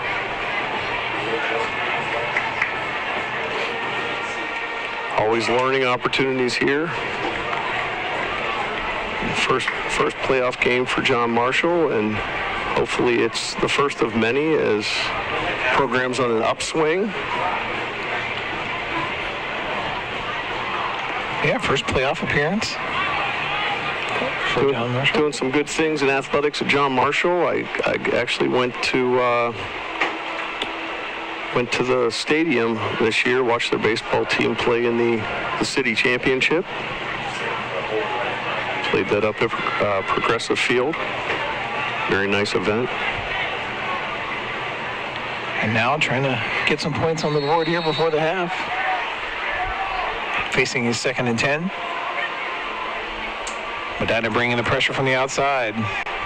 Picked up nicely. The ball was tipped around, but couldn't quite come away with the interception. It was off the hands of the intended receiver, number 1 of Shaker, Jalen Ledger. Trenton Shaw sitting back there saying, listen, that ball was racing. That ball was right to me. It was going to hit me in the chest, and you tipped it, but that's your job. You're supposed to tip it. If it's there, you tip it. You don't know who's behind you. So 3rd and 10. See that little screenplay with the receiver in motion? Number 40, Dan Zao, playing linebacker now in that spot where Cooper Josephic usually sits.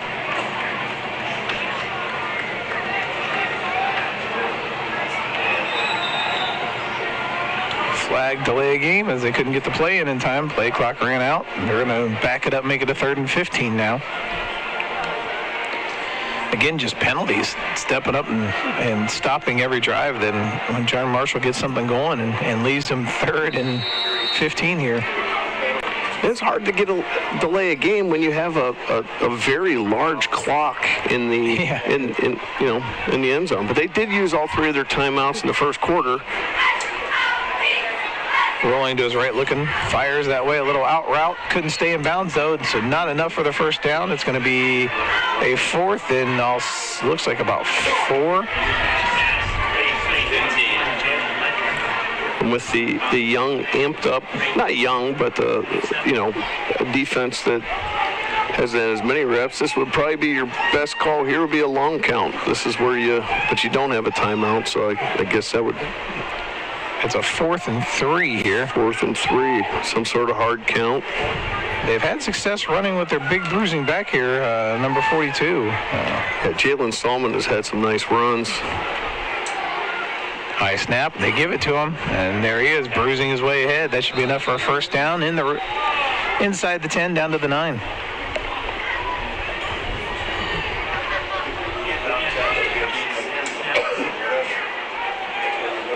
But keep the chains get set. Clock is moving. 4:47 here left to play in the half.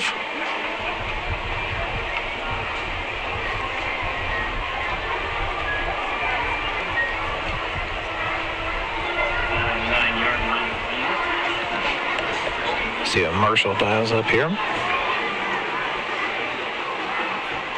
Wide open across the middle again. Just that. Randall Henry on the TD reception. I think that's one you just have coverage. That's something that we've seen all game. Either they're just running the right plays through that coverage, or like you said, we're just having breakdowns, and that's something we definitely going to have to work on for next week. Yeah, definitely breakdowns, I would think, Jerry, because these guys are coming, too open. And when you have those breakdowns, typically you have more of a complex coverage where, this receiver goes in, you're going to go out. You're kind of reading the receiver and then adjusting your coverage off of it. So that's when those breakdowns happen, when you have some of the more complex coverages. Oh, high snap. Nice job to get that ball down so you could get the kick through. So 56-20. Let's take a look at this pass play. So he's just right at the top of your screen there, and he just goes through and sits down. No one's even on him. Just ran a nice little slant. And if we were just in a regular zone there, the linebacker would just drop back and get depth to try to take that away. So the Bees now, precariously now that John Marshall's put up 20, close to not having that 30-point lead here. Got to take care of the football in the final 4:26 to have that running clock in the second half.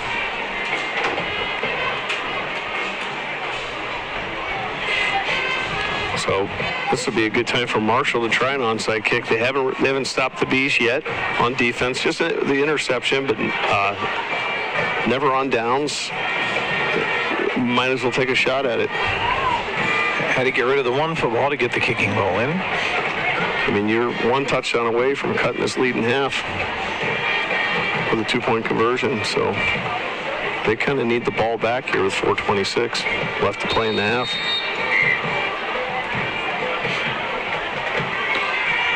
Squibb fielded back about the 10-yard line. Shinevi trying to find something, goes out of bounds about the 26-yard line. That's where the Bees will take over 1st and 10.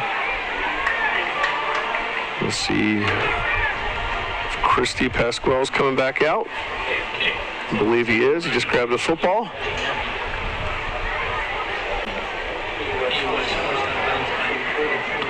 And right now I'm looking to see where Braden Walker is. Been a good target here today for both quarterbacks.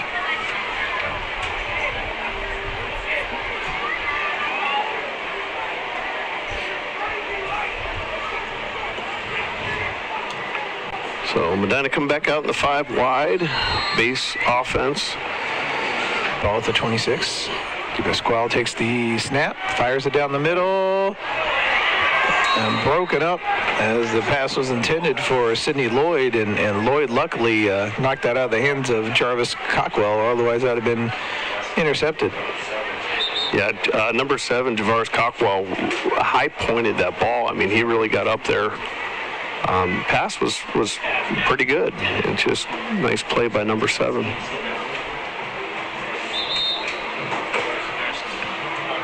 They get the play clock reset.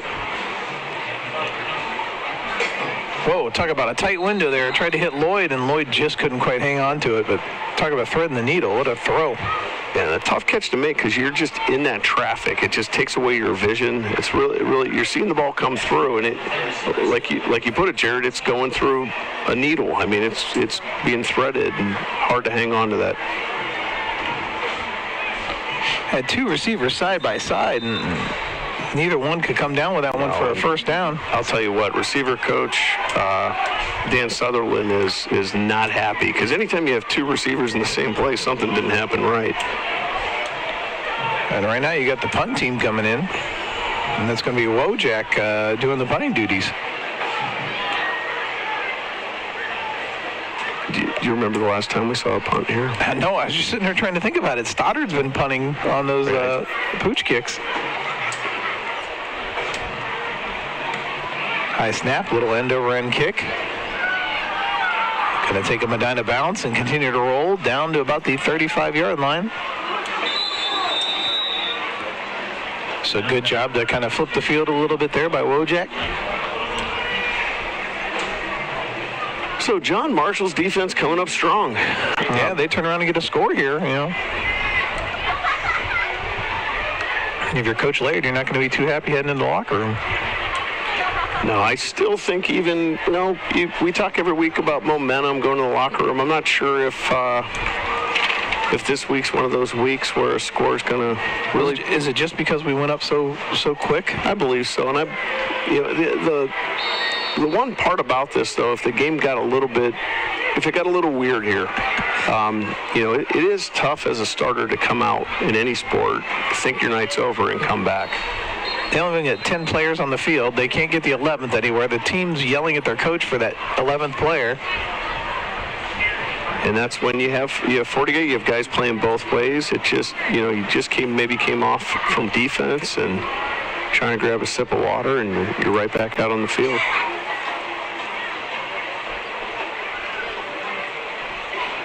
So we see the defensive starters back in for Medina. Cooper Josephic back in the game.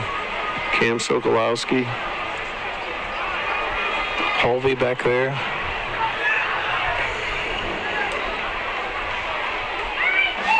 So I think we've reached that mark with a 36-point lead. You want to have the running clock at the second half where we've hit that mark where 20 points is enough. A lot of time here between this. Officials being gracious here on this one. A lot of time before they had to come out and get on the football.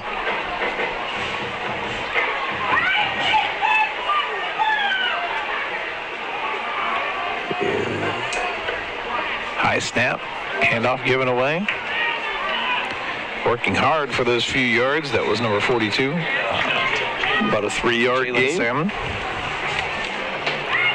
Salmon's put together some decent runs here in the second quarter.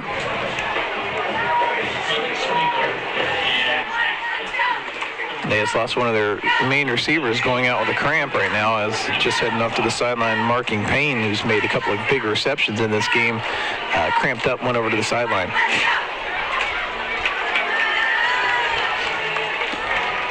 Surprised you don't see John Marshall trying to be a little more up-tempo with this. Looking to throw, fires it across that zone again. The ball's dropped. Yep. Incomplete. Sokolowski on the coverage. So how quick is it for your defense? You've gone out, you sat out, you kind of thought your night was over, and now coaches put you back in. How quick do you get back in that mindset? You know what? For some guys, pretty quick, but for some guys, it could be disastrous. I mean, because you totally mentally have maybe if you're that guy, checked out, and now you're you're in there scrambling, trying to get loose again, and trying to make things happen. But I don't think this Medina defense has missed a beat. I mean, it's 3rd down and 7. And Cooper Josephic is just right back to where he was. He's one of those players that can come right back. Yeah, he's like, it's feeding time. And they're like, so. Well, finally they read that play. It's that same screen we've been talking about, and this time they were on top of it and got to him for a loss of yards, and now 4th and long here for John Marshall, which I would think you've got to punt when you're buried this deep in your own territory. Yeah, I don't think Cooper Josephic thought that it was over. I think maybe he was put somewhere and, was put in the area and just, he's still hungry. I mean, that play was amazing. It's all over the field. A little pooch kick by the quarterback. Holvey has a chance to. If he could have attacked that and had a return. Okay. Thought he was going to charge up and grab that one. They gave him a friendly bounce, but they'll take it with 2:16 to go. Let's see who we have coming out on the offensive side.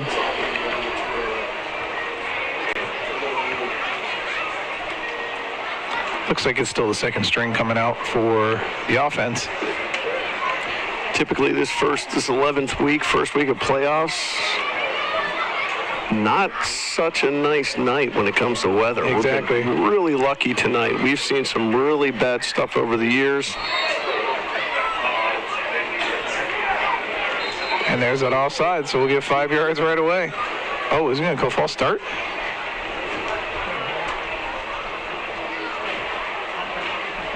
Wow, the false start. Might have been a little move there that caused the jump. So that's where you just quickly say same play and get ready to take the snap as he does.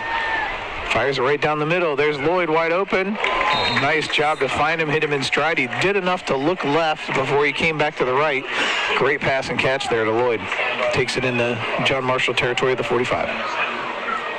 Every pass Steve Pasquale's thrown so far has been very accurate with good touch. Schramm goes in motion.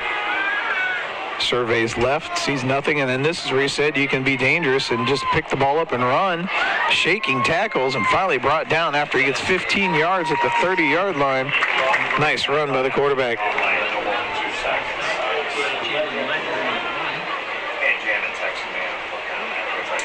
Minute 54 to go, so they'll move the chains. Medina has one timeout left.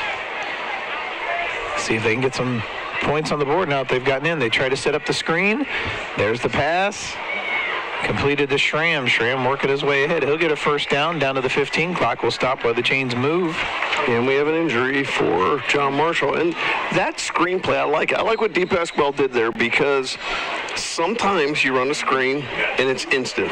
And sometimes you have to buy time. You had to buy time on that one. And when you're buying time, you're just dragging the entire line at you. And then you have to have some touch with it. So you got to keep your eyes downfield, but you got to buy that time. He did a nice job. Got 2 players down for John Marshall. So looking at those players, and players coming off the field, early with the score and everything. Just gonna shout out to the seniors. These guys, ever since think about it. 12 years ago, they're showing up at the flag football fields. They're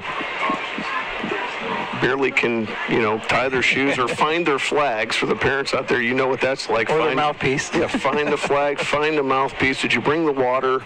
And so you battle that all the way to being these young men that are ready to take a shift in another direction and move on. But like Austin Knowles, Jeffrey Marshall, Jack Wojak, Cam Hathaway, Nathan Nunn, Braden Walker, Dylan Whitehill, Nathan Angus, Braylon Schramm, Chris D. Pasquale, Dan Stoddard, Colin Grice, John Estes, Trenton Shaw, Logan Peters, Gannon Manifil, Reed Hinkle, Evan Hathcock, Cole Huntley, Pete Jarvis, Hayden Chenevy, and Caden Ferguson.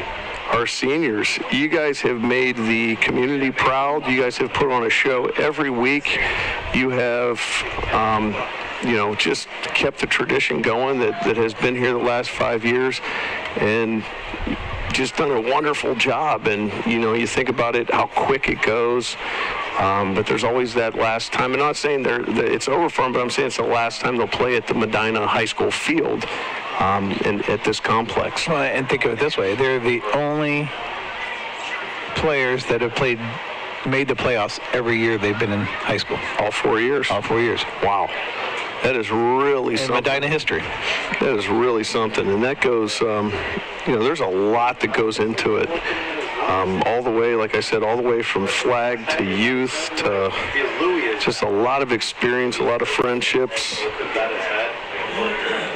Football's a real special sport, and a lot of families that are, a part of what these guys have done, anywhere from dinners to, snack bags when they're younger, or maybe snack bags now too, I'm not sure.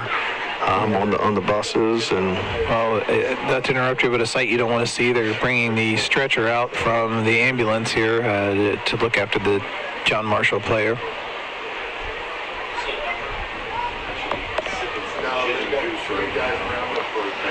So we're waiting on them to take a look here. But again, a good 4-year stretch for these young men, as we wish the best for the Shaker player, where they take a look at him on the field. And right now you look at the playoff matchups. I can grab my sheet here. Again, Wadsworth looks like they're taking care of business, so you're going to have that rematch next week down in Wadsworth, a game which we won 43-20, or 40-23, sorry. And in that upper part of the bracket, you have Cleveland Heights that's probably going to be sitting there waiting on the winner of that next game. So teams that Medina has played well, but it's always hard to get that second win, and that's what Cleveland Heights has got to keep in mind, because that was a shootout up there with some turnovers that Medina would like to have back, and I'm sure Wadsworth wants more than anything to get another shot at Medina, and it looks like they're going to. And I think the matchup next week with Wadsworth, I think Medina has, and I haven't really followed if Wadsworth has gotten much better from that game. I'm sure they have. Most teams get better as the season goes on. But Medina has, in many areas, it has just gotten way better than they were when they played Wadsworth. And with all the different looks that have been going in, and I go back to that Wadsworth game, and I'd have to look at the actual box score to see what it was in the quarters. I'll pull that up here in a little bit, but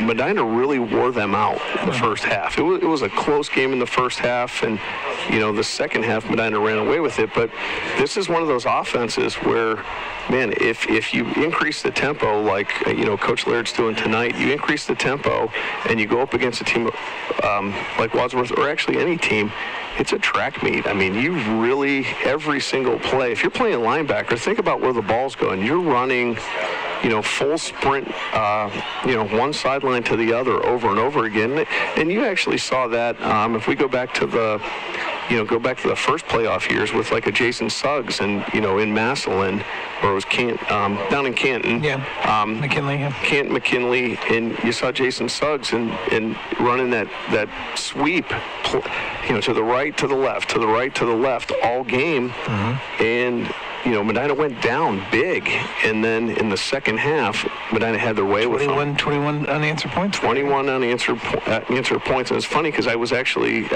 talking to Bill Doherty. Mitch Doherty played on that team. I was actually talking to him today, and, he brought the game up, and he was saying how much, even when he drives by the stadium, he thinks about that game because it's one of the biggest comebacks. And it's funny because before that, I was talking to Coach Laird, and he was talking about that game. So it's one of those games that, in the history of Medina is, it was improbable because Medina was supposed to have no shot to win. They were down 20, maybe 26? Yeah. 26 points, and in the second half just exploded. But that's what a Coach Laird offense does to you. It just wears you down. And he pretty much he swims you out to the deep water and just, takes care of things in the late rounds.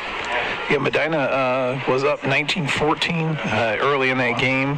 Trying to go back and look at my notes from that one. And then 26-17 and then after that, they kind of just started to pull away at the end of that game. So really a good job. It was really the Austin Knowles show in that game. I believe he had 3 touchdowns. You got the box score there. So the box score, we had it 13-8 in the first. Medina was up. Then let's see, Medina scored 13 in the second quarter, so it was 26-17 at the half, yeah.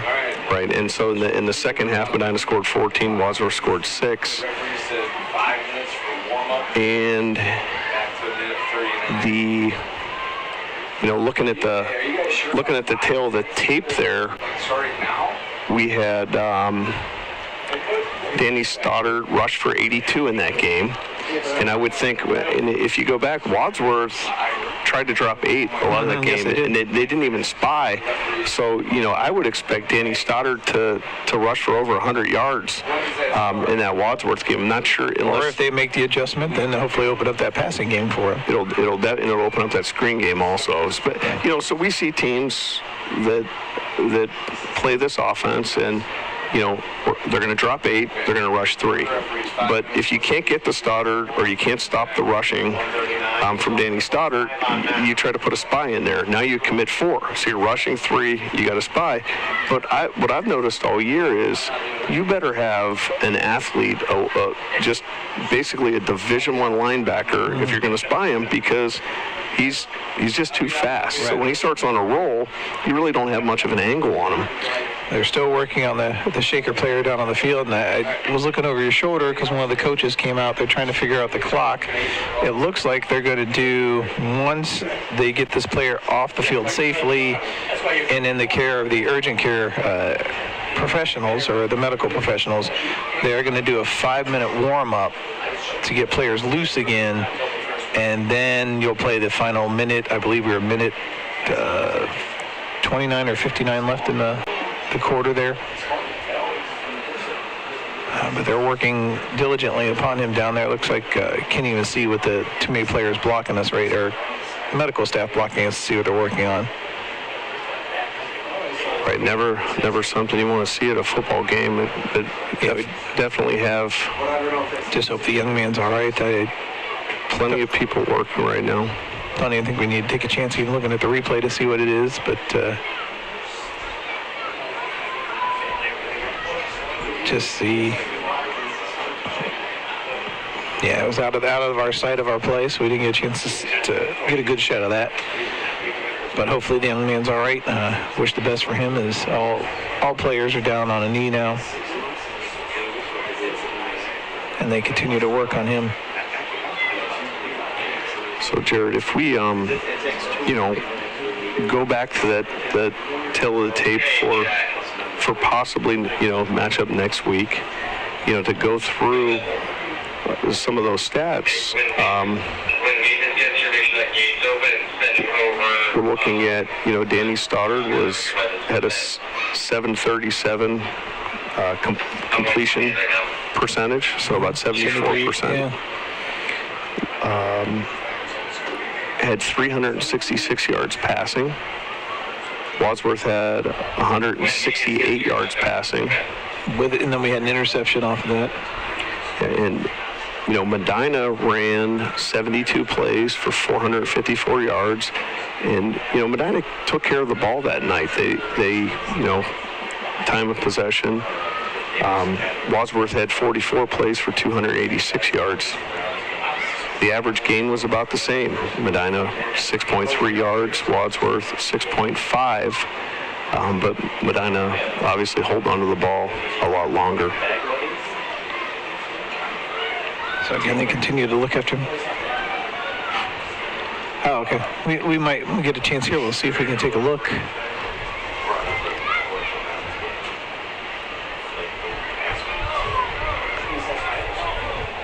Here we go. Let's take a look here. It's going to be the player in on the tackle.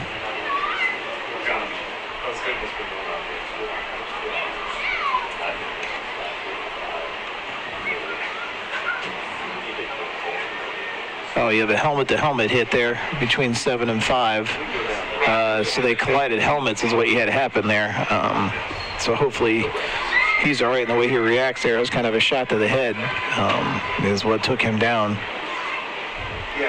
You'll see the two helmets collide. It's like his own teammate's shoulder pad to helmet.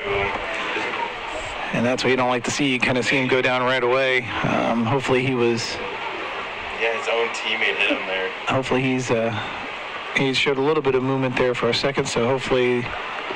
Right, and typically you show, anything to the head, a lot of precaution. Everybody, especially over the last 3 years, there's been tons of extra training when it comes to head injuries or anything helmet to helmet.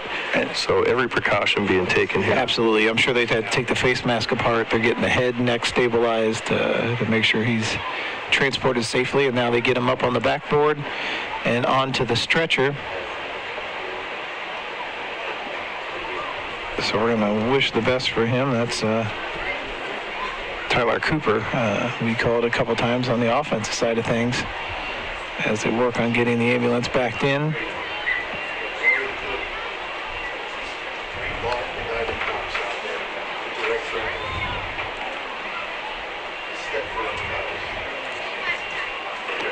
Good job. Great medical staff on hand for Medina, as well as Shakers, and great medical staff in here in Medina with our great hospital system. They're going to get that young man off and they get him the proper treatment. We wish him the best as he heads off here for John Marshall. So now, once they clear the field, we are going to get back to football. It will be a 5-minute warm-up. It'll be a 5-minute warm-up for them. So I believe the clock has started for the 5-minute warm-up. And then we'll come back, and it was just under 2 minutes. I can't remember if it was 129 or 159. I know it was one or the other there that they'll come back to once the players get loose. The Bees were knocking at the door, trying to get a score. The ball is at the 11-yard line. It's be a first down for Medina once we get things going again here in another 4.5 minutes. You see Medina working their way down to their end zone to kind of get loose. Shaker, not so much yet. Yeah, I've got the players out on the sideline. I'm sure John Marshall has the players have a lot on their mind. I've been on the field before where a teammate has been taken. It's really difficult to get back in that mind frame when one of your teammates leaves the field like that. I could definitely drop some of that momentum or energy you have because you're concerned for a teammate. Hopefully he will be all right. So peeking back here at the box score here for the Wadsworth game, the most interesting stat that pops out to me, and when I look at, Medina ran 72 plays, Wadsworth ran 44, but what really stands out is the fourth down conversions. How often in a game are you 7 for 8 on fourth down conversions? Medina in the Wadsworth game was 7 for 8 on fourth down. That's a glaring stat when you look at it because, that kept 7 drives, possibly setting up. It probably wouldn't be all 7, but it kept a lot of drives alive when you look at that. And Wadsworth in the third quarter of their game already, 35-7. So well on their way for that rematch next week. I was trying to go back. You mentioned that Wadsworth game. I'm trying to look back and see. No, I didn't track down downs. I was going to see maybe the distances on those fourth downs, but I did not have those in my notes.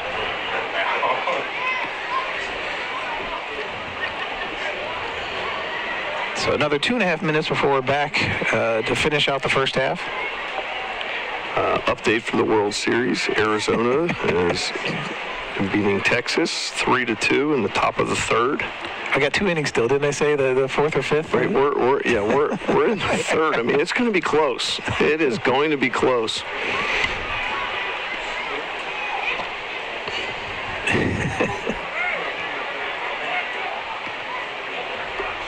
But you're right. I mean, just to see, as you mentioned before, here we are almost November 1st, around the corner. Still having a great night for football.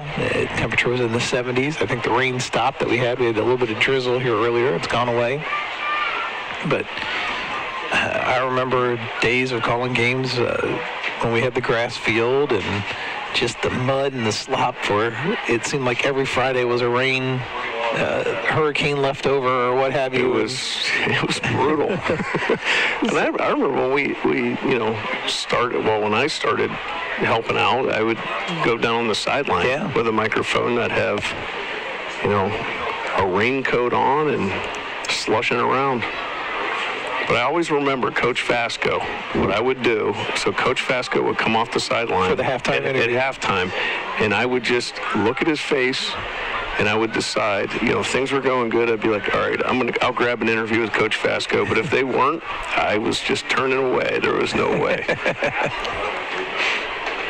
But he gave great halftime interviews. And that's where I give coaches a lot of credit. I mean, to be able to flip that switch, even during a game, because now it's gotten so bad, they interview in between quarters, to flip that switch and be able to put on your TV personality instead of being just totally mad at your defense or totally, mad at your offense or just in that competitive nature that you're down points, the wherewithal just to be able to kind of flip that switch, talk professionally in front of a camera, and then turn around and get back to coaching.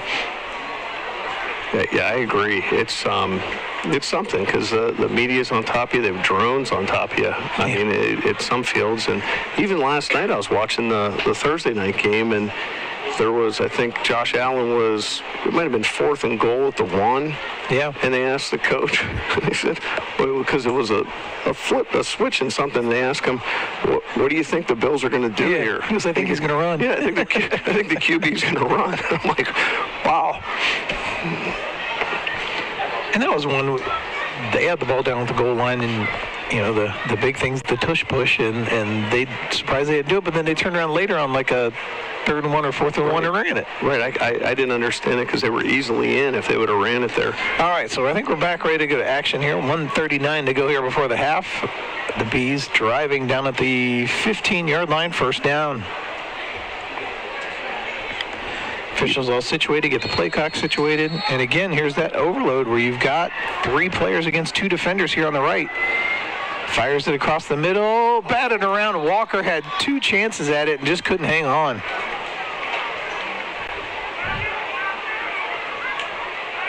It's going to bring up a 2nd and 10, but I can get the first down right at the 5-yard line. Line of scrimmage is right around the 15. Somehow they lost a yard. They just put the ball at the 16 there. I think the refs have had a long night, too. Rolls right, fires in the end zone, wide open. Sidney Lloyd finally got in. He has the varsity touchdown.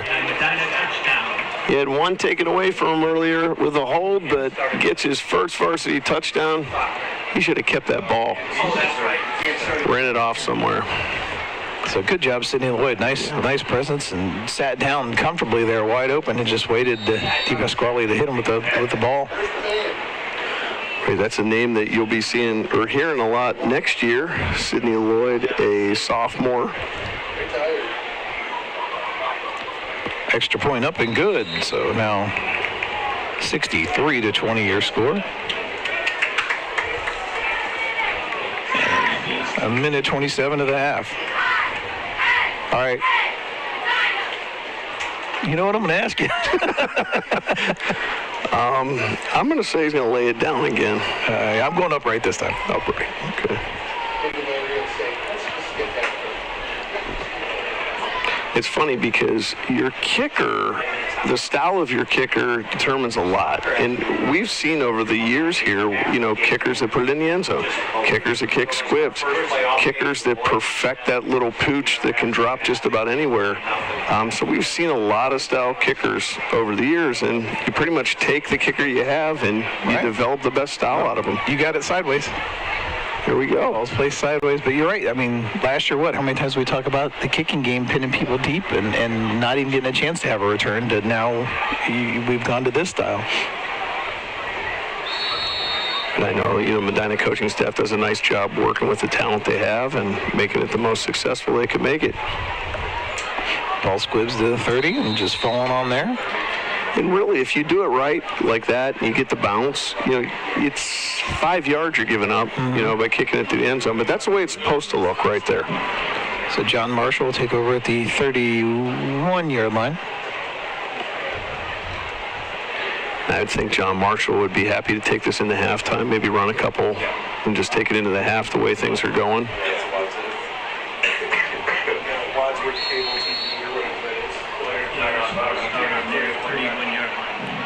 So Medina has changed personnel again.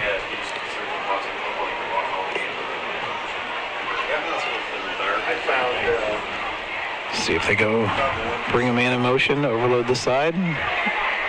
Yeah. They ran away from it that time. Good tackle from behind. I didn't see who got a hold of him there in that pile.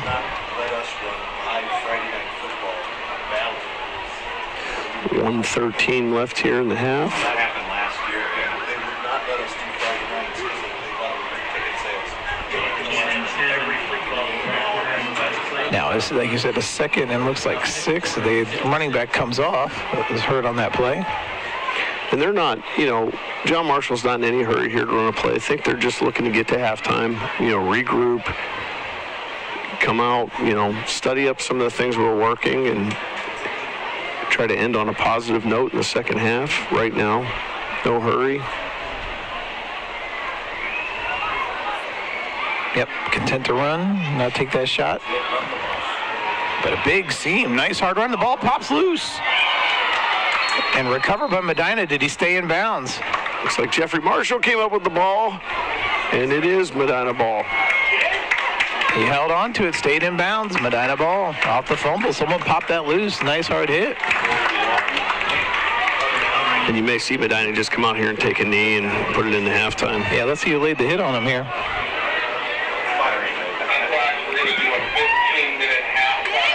Grice. No, wasn't Grice. Right there. 35 for Medina.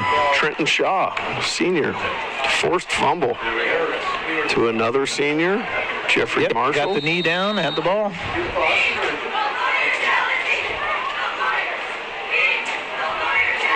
Probably see Chenevy run one here and take it to halftime. And there it is. Got a little horse collar there. Still got the jersey. Stack them up, and that should take us to the half. So the Bees content to go in a very long first half here, 63-20, 83 points put up on the board. We'll wait on the bands to come out here and give us a break. But, if you're Medina, you came out and did everything you wanted to. You executed, kind of hit a little bit of a stumbling block with tackling there as you kind of worked in that second string. So a little bit of a breakdown in the defensive secondary brought the defensive starters back into the game. That's where I was going, and kind of settled things back down. Well, time-wise, your starters played a full game today, if we're going real time. So they have played a full game, and you want them to get those reps. You can't simulate, your receivers blocking downfield. You can't simulate the timing of your screens. You can't simulate these things in practice. You can get very close to it, but that's stuff you have to do in the game. And, this Friday night is a huge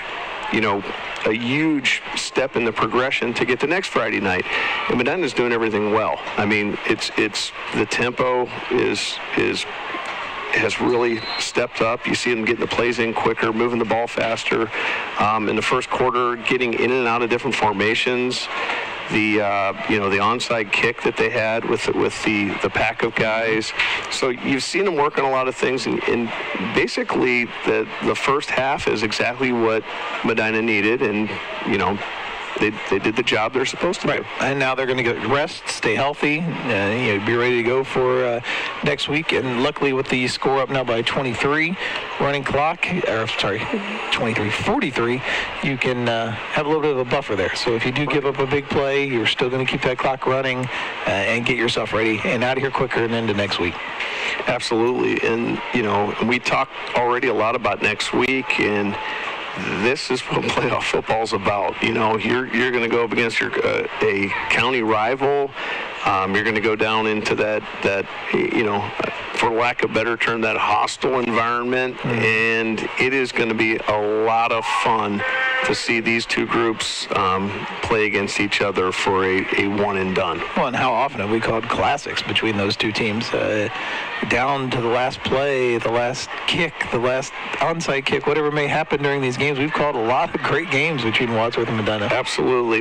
That series over the last 20 years, we've seen it all, right? I mean, but going back to the box score, the big one again, I'm going to bring it up again, 7 out of 8 fourth down conversions, and I'm sure Wadsworth all week is going to be looking at that. They're going to be looking at what possible fourth down plays will the Medina offense run, and so that's going to be a big key. I don't think fourth down's in coach's playbook, is it? It's just another down. It's just like first, second, and third, isn't it? It's always first down with coach. It's just another snap. You can score on any play at any time. That's just how the offense is. And right now, the way this defense has looked, stepping in, getting the interceptions, and that's the key when you get into the playoffs, because you're going to have that, little anxiety, the blood pumping early on.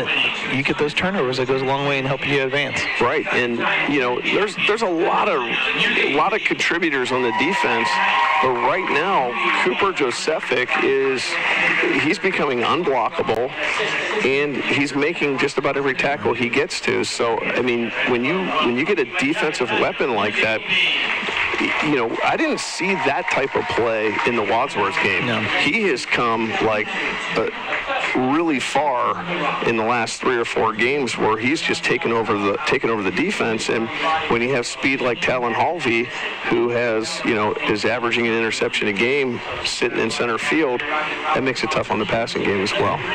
Well, it's not halftime of a Medina Bees without the Medina Musical Bees. So let's turn it down to the field here and take in the sights and sounds of the Medina Musical Bees.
glad to listen to their sights and sounds. Always brings the Friday night to everybody. Glad you tuned in and listened. So right now it's Medina up 63-20. Basically been in control from the outset of this one. They're able to go up early, scoring on each of their first 4 or 5 possessions. Made it 35-7. Actually, there's 6 possessions at 42-7, and then had it before they finally had an interception. I guess if you count the defensive interception, it would have been 7 straight possessions they scored, and then you had the interception by Medina that led to John Marshall's score, and they have been able to keep it here. 63-20 is where we sit at the half. Second teamers have been in basically for a majority of the second quarter. They will probably be the rest of this game, as we will have the running clock to start this one. We still have about 4.5 minutes before we get back out, as John Marshall's made their way back out to the field. And a great story of John Marshall, first time ever in school history making the playoffs, coming over the 4-5 mark.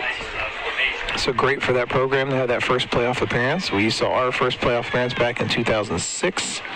Now looking at our 8th appearance here, I have a 10-7 record in the playoffs, which have some great games. That Canton McKinley game being one of them. The Ignatius and Eds games a few years back. Also some great games here from Medina. So looking to have another great run and looking for a great matchup, as it looks like Wadsworth's in control of their game. I believe 42-7 was the last I had heard on the score. So they are up and ready to have us come face them next week at their turf. We were able to come away victorious 40-23 in the matchup earlier this year here at Medina, game you saw here on Medina TV. And look forward to working with our folks at WCTV to see if we can get worked out for a playoff broadcast next week. So 3.5 here to go. Medina still not out of the locker room, as John Marshall slowly working their way out of the locker room still. The crowd kind of thinned out some more. There's just a handful of people left in the swarm. You don't have much left there. I want to thank our crew, Beck Swick and Josh Nass, doing the great camera work for us here tonight. Matt Tomek getting it all done back in the studio and giving us production and replay as well, so hats off to him.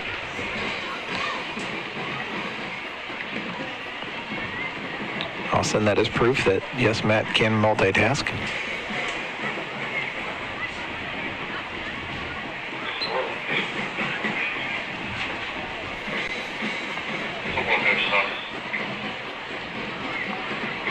The rain has stopped and gone away here. It's still a cool night. Now Medina works their way back out onto the field. Just got to get through the next 2 quarters without any injury and be ready to come at Wadsworth with full strength.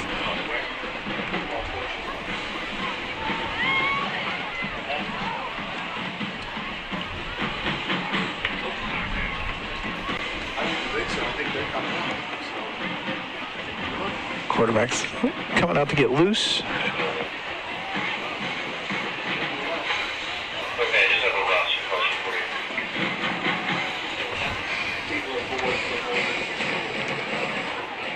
Might even see Beckett Vogren. I see him down here getting loose. Wonder if we can get to see him at quarterback here at some point in time during this game.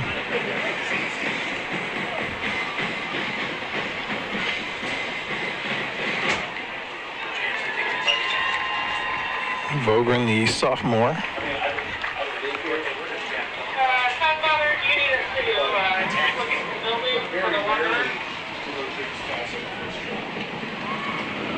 Again, glad you tuned in with us. If you're watching on our Facebook or YouTube feed, I'm glad you tuned in, and also watching the replay here on Channel 201 on Armstrong Cable. Well, right. But last time they only got a pass when they canceled the bus. So here, less than a minute, we'll get things underway. It'll be Medina to get the ball first, as Shaker won the toss and elected to receive to start this game. A game in which You saw Danny Stoddard start the game, spread the ball very evenly amongst his receivers, give way to DePasquale, who's come in and played a nice job here in that second quarter. And waiting to see who will be that quarterback as we start the third. It should still be his number, but we'll wait and see.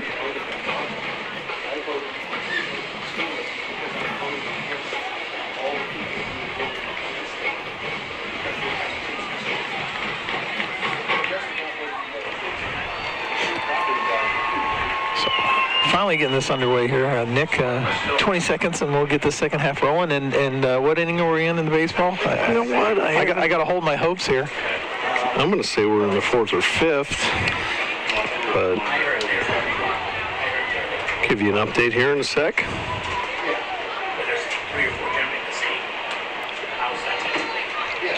Starting the fourth inning, 3-3, all tied up, game one. They own that house since '76. So there you go. See if we can get this game in about an inning and a half. Yeah, I think we're going to be about between the seventh and the ninth. So he'll sit there and say, I'm not renting it, but no one's living in it. I don't want to pay more taxes, right? So I'm open. So we wait the second half, and it'll be special teams to start things off. And running clock with the 43-point spread here in between, and which I think only stops on injury, timeout, and change of possession. I think it'll be only three main ones. I used to have the little used to be hanging note on the card wall hanging on the over there. wall here. Yes, I'll have to find that one again. Nice thing here is you're going to get a team playoff win, and a lot of these guys, young guys that are getting into play, get a feel for a playoff game. Yeah, get to feel what it's like, the atmosphere, and hopefully make a play. Looks like we've got Lloyd and Chenevy back deep.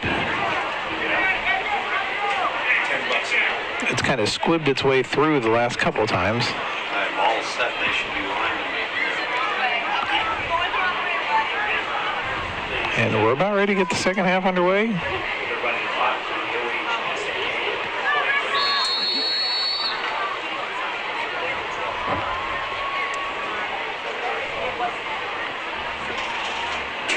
And here we go. Second half of playoff football week 11 puts the ball on the ground through the wickets. Yeah, exactly. Oh, it's And still kicks. loose. And it is John Marshall football.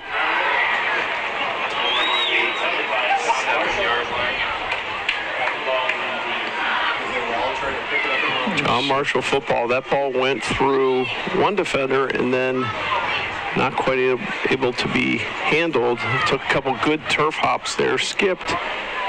John Marshall will get the start at the 28-yard line in Medina's end. Nice to see Chenevy. Looked like he was banged up there, taking a helmet, and comes off walking on his own power, so it's good to see. I think that's a tough one where you have a ball that gets to you quickly. It takes a skip, and it's like kind of under you. You have to reach down for it. You have no good way. Your legs are straight, and easy to take a helmet there. Your legs are kind of vulnerable in that situation. So a lot of the second team defense out there. Be important for Medina here to shut down the edge, shut down the perimeters. That's where John Marshall has been mostly. Oh, they turn around and fumble the football, but quickly he falls right back on his own fumble. It's a bad exchange between the quarterback and running back. Lost the handle on the exchange and quickly fell back on it. That was laying there for a while, though. So John Marshall again starts a drive, and it's been every drive has had either a penalty or some sort of just small mishap that has slightly put them in the hole to start out their series.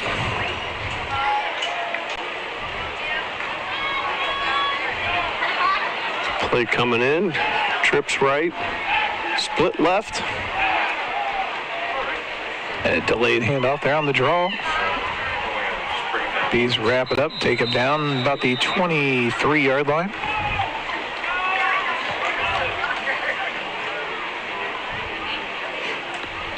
That was 27 on the carry. Gonna bring up about a 3rd and 5, 3rd and 6. Anthony Hempstead went to the sideline, got the play call. Julio relays the signal now to his huddle.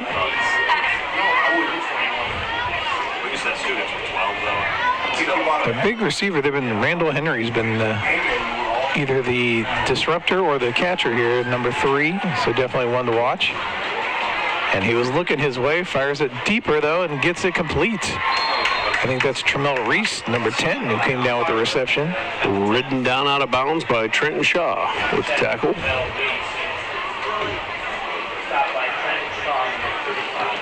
So now ball at the 10-yard line. Basically first and goal for the Lawyers of John Marshall.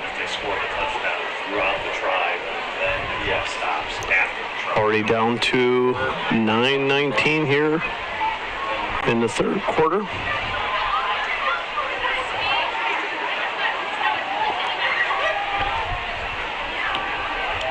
And there go the ground game. Hempstead gets it close down to the 2. That was Anthony Hempstead on the carry. Bees rotating in. Ball is placed at the 2.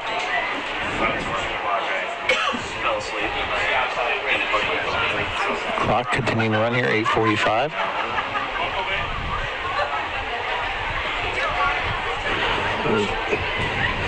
Shaker can keep moving the ball forward, possibly come with a score. John here. Marshall. I've been doing it too all night too. Same uniform. Same uniform colors. I know. I've been doing it all night.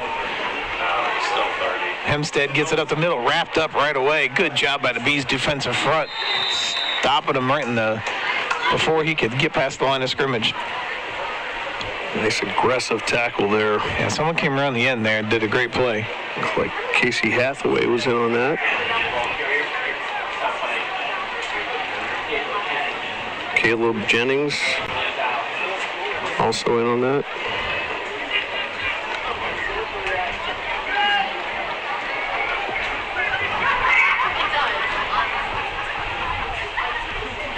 He's up a 3rd and 3, definitely 4 down territory here. We'll give it to Hempstead. Hempstead takes it into the end zone for the score. So the Bees turn over. It results in a touchdown.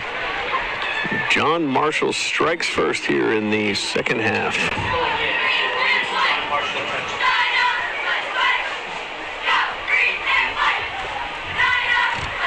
Wait on the extra point attempt here. Still maintains the 30-point spread, even with the extra point. So the clock will continue to run. Oh, a real high snap. No chance with that extra point. He went, by the time he caught it and brought it down, the kicker's knee was coming through the zone already. Well, that's a big point there, because at 26-63, now you look at, 7 points, Shaker gets another, if John Marshall gets another touchdown, you're looking at 33, and it would still be on the 30 mark, so they would actually have to go for 2. So that was a big point there, and I would assume an onside kick here, some sort of onside kick to try to keep the ball out of Medina's hands. What they did the last time worked well, so see if they go back to it.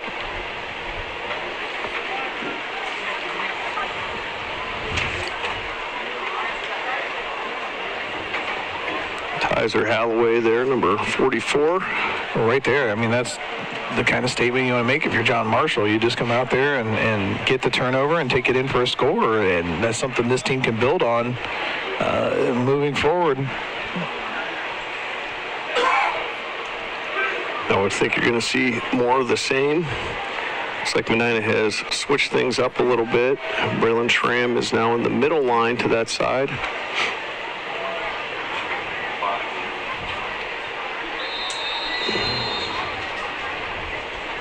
Referee signaled ready for play, and here comes the kick. Goes the other side this time, fielded. It's got to be tantalizing, because if you can break through that line, you've got a lot of green after that. It's tantalizing. But good job to hang on to that football and take care of it by Aiden Stallings. I was playing in a game years and years ago, and it was back when you could put 10 guys on one side. And I watched a I watched a kid on the other team get that and go forward into the 10 guys, and it was not a pretty sight. I mean, so it's tantalizing, and it's a little bit better now with the new rules. But And just as I saw, Beckett Vogren was warming up on the sideline. He is your quarterback in the game now. And he takes a bad snap right away and just falls on it. And the officials quick to throw their markers for that. yeah, I'm not sure what the guy on the sideline throwing the marker was, because he's so far away, and it was... He's trying to be thorough. Being thorough. That's good. Backing up his... It's not often you get to pull that flag out, so he just wanted to. Well, I want to see what's the one that's not often is the hat. You know, in the NFL, when the hat comes off, what it means. Vogren off the mark. Intended target, I believe, was Schramm on that one. It was. Braylon Schramm, the intended target, falls incomplete. Beckett Vogren, sophomore, 6'1", 185-pounder. Basically looking at your quarterback of next year, probably.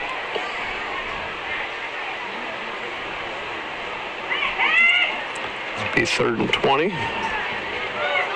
Vogren steps in, surveying the field, fires down the middle, overthrows his intended target. He was looking for number 86, Kellen Hathaway, and just couldn't quite find him. Tough to throw on that run as you're rolling out. Tend to sail that ball a little bit, and it's going to bring up a punting situation. What I liked about what Vogren did there is, you know, he knows his 4th and 20, or 3rd and 20. His eyes started the shorter routes, and then, you know, clicked in, hey, we need 20. His eyes went downfield and then, you know, took a shot, which that's what you're going to do on 3rd and 20. So.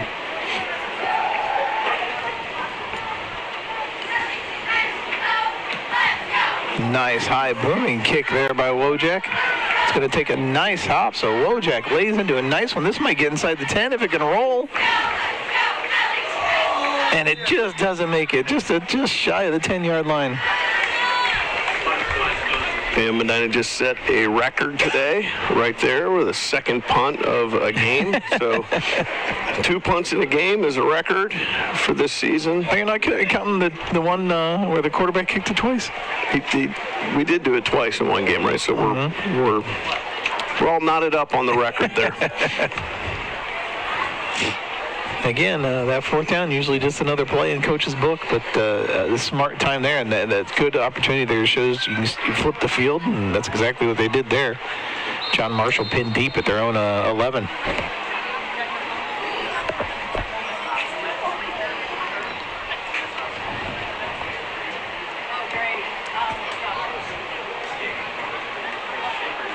So Shaker comes back out, had some success running the ball to the middle of the field, now running it in between the hashes. Yeah, this is just a good, strong runner right here. Just is not going to go down. I watched game film on him, and that's not the first time he's carried the ball like that. He just is. Jalen Solomon, you know, a.k.a. the bus right there, looking like Jerome Bettis going down the field. Unfortunately, has an injury here, maybe a cramp. Well, he went down early in the right before the half with a similar type run and went down with an injury, and he went off the field. These are the guys that are hard to bring down. You know, big, solid legs, low center of gravity, and just rumbling, stumbling through there. I mean, look, he's got those short, choppy steps, like you said, the big tree trunk type legs that just make it hard to bring him down. You can't go high, and you see all the green shirts kind of going high on that one. They're going to have to lower down to make some tackles here. And when you run that hard, I think he was just checking to see if he could stay in the game. Yeah, it's like, you're kidding me. I have to leave for a play. Yeah, just a strong back gets the first down for John Marshall.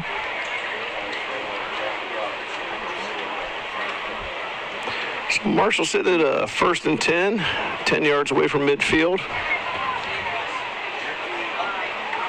Clock is stopped for injury, so it's sitting at 4:16.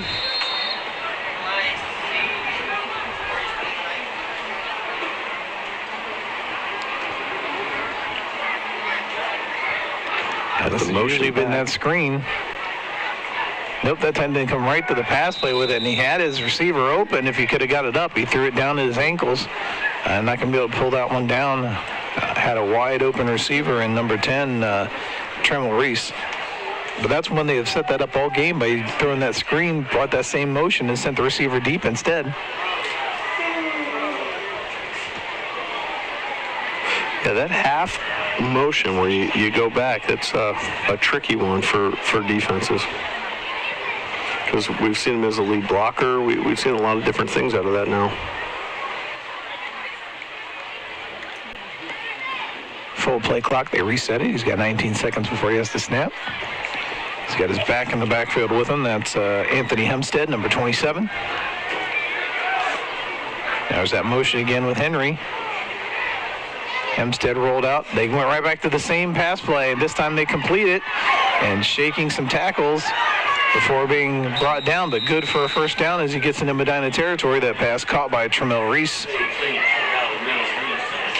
Yeah, I saw number 40 for the Bees down the bottom of that pile, Daniel Zile. John Marshall getting their second win here, moving the ball pretty well. Yeah, it actually looked a lot sharper than we saw in the first two quarters of this game. Now, if this was a closer game, a more contested game, I would have to argue that motion where they're coming back, that he's going a little bit forward. Mm-hmm. Kind of reminds me of like a Canadian Football League. Canadian football, arena football.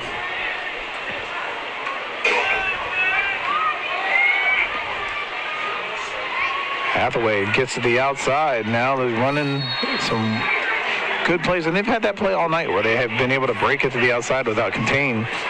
That'll be good for a first down. Moves the chains. Ball at the 32 of Medina. We're getting some, I know Coach Laird's out of the field, getting some really, really strong chop blocks below the waist here at the line. And there's been 2 or 3 of those called in this game.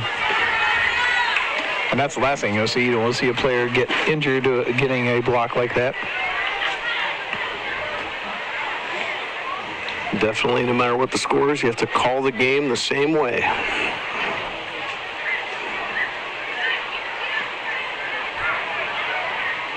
Nice run there by Hempstead. Good job to make the first 2 guys flying in there miss. Kind of turned himself sideways to make himself thinner and got through there. Good elusiveness. Aiden Knowles on the tackle, coming from the backside.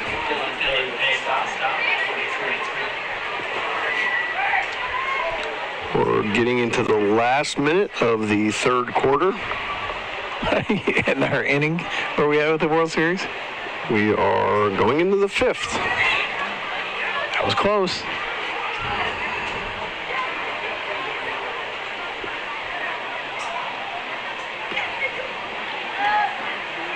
I'm a few pitching changes away from making it as that pass is complete. A few. If they're making a few in game 1 of a late flag came in.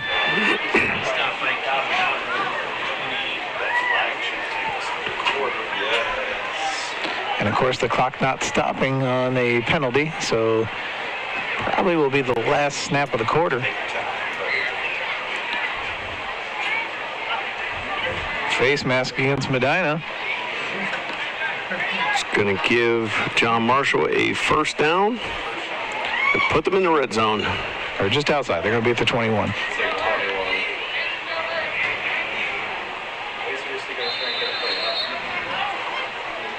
Final 7 seconds here in the quarter. They might get one more off. They will. Off his back shoulder. What a catch. A very nice catch. Put into the corner. The catch is made by Marking Payne. Now this will be now the extra point. Big extra point here. It'll be an interesting call here. I mean, I think if you're John Marshall, you're going to want to go for 2 here. I think they are, because they've had the last. Well, no, the kicker's on. They've had the last 2 kicks blocked. Nope, they are going to go for it. Right, because you can actually get the running clock stopped, get this within 4 scores. Well, I take it back. The quarterback was there. I thought they were going to go for it, but he's down, kneeled down to be the holder. Might have a fake here.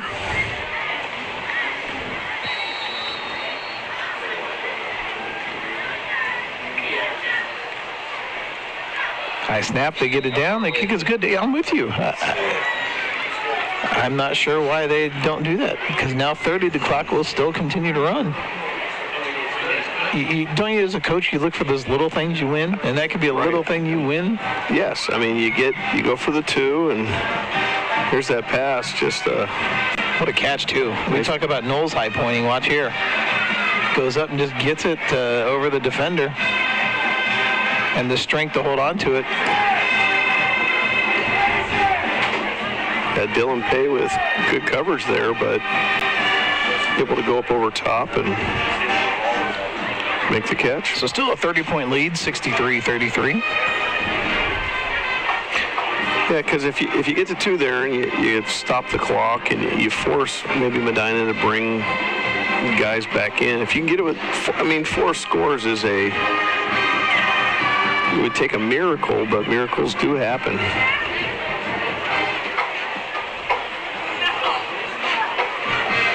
So 63-33, 96 points on that scoreboard.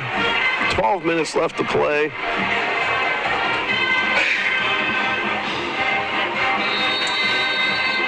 Medina looking to get to next week injury-free, unscathed. Get preparing ASAP for Wadsworth. Oh, nice. Almost broke through that layer and got it up near midfield. That's the one you're talking about. If you can, it's almost like you have a jailbreak blitz coming at you, and if you get past the first level, you could take it to the house. Yeah, that was Schramm on the return.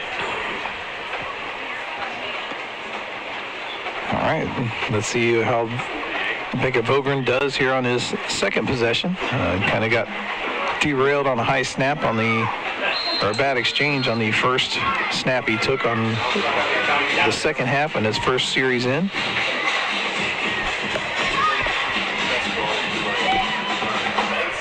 Takes a snap, quick handoff, and the explosiveness there. Was that Lloyd? Yeah, it was. Lloyd was like shot out of a cannon there. He just took off in a hurry. Sidney Lloyd, definitely a speedster. They give it to him again. They're going to churn and push. It should be enough for the first down, and it does. Moves the chains. Good 2 carries by Lloyd.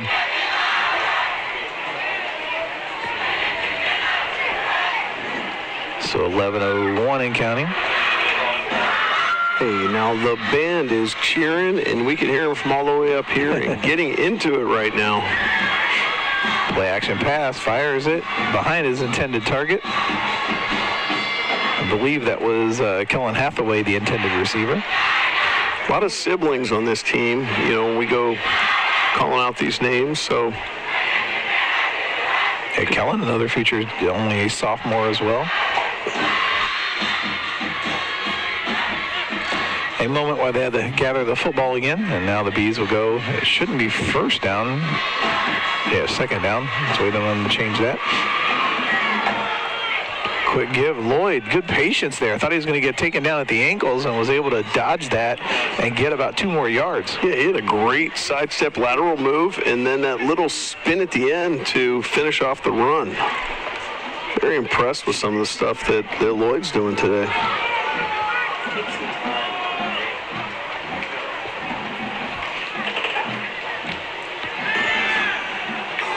Through the slant, not sure. Again, you had 2 receivers very close together there. 81, Aiden Stallings, and 87, J.T. Pasquale. They're both in there.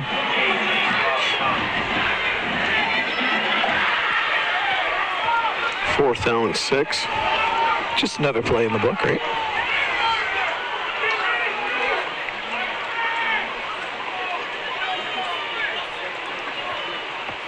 Play action, looking. His receiver fell down, so now he's going to try to tuck and run. He's almost going to get there. He's going to get a push. I think he's going to be short as he gets taken down. And that is your first turnover on downs. He was fine, but his receiver fell down. His intended target slipped on the turf, and he had nowhere else to go with the ball but to get rid of it. Well, he made a quick decision. As soon as he saw this receiver down, decided to tuck and run. Was about 1 guy away from, had to be 1 more guy to get to the sticks. It was a good hard run, good effort. Now John Marshall really putting together some good drives here in the second half. Has the ball again here with 9:10 to go. Talon Halvey's back in the game. Cooper Josephic back in the game. So tell me that this isn't important to keep this at 30. Coach wants to keep this clock moving. Well, Coach has been around long enough. He's seen crazier things happen. Missed his intended target there. I think a miscommunication between the receivers and the quarterback.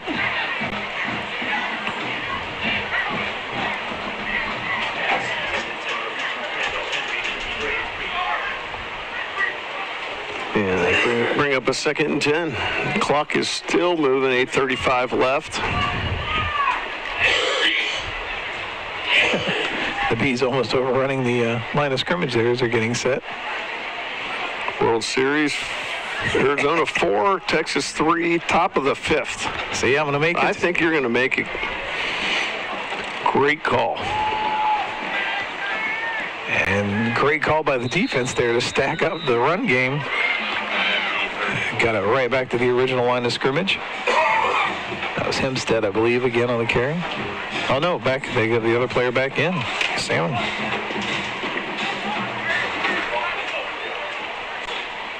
So 3rd and 10.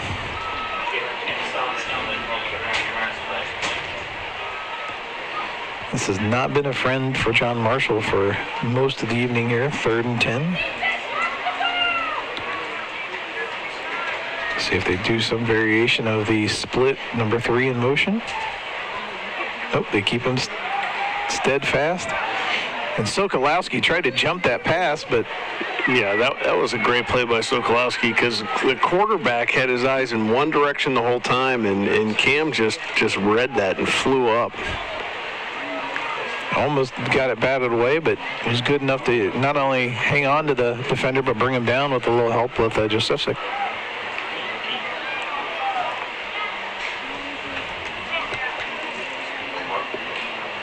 So let's see.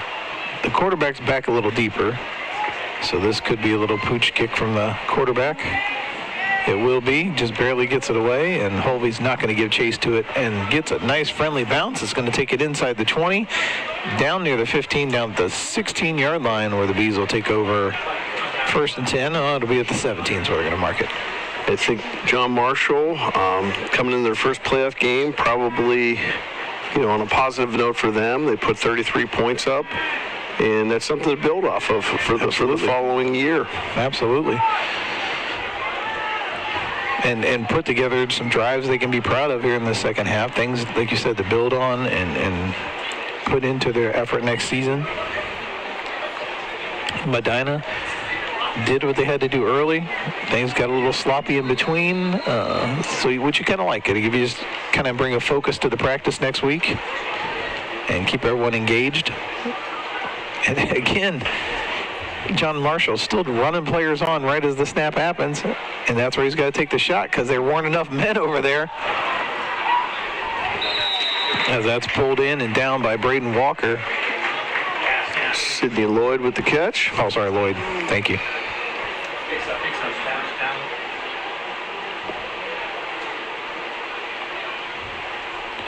So just like we saw Walker come in and do good, we've seen Lloyd come in and do just as well. It's kind of been the rotation of the receivers here this evening. Right. And you know what? We'll get it after this play here, but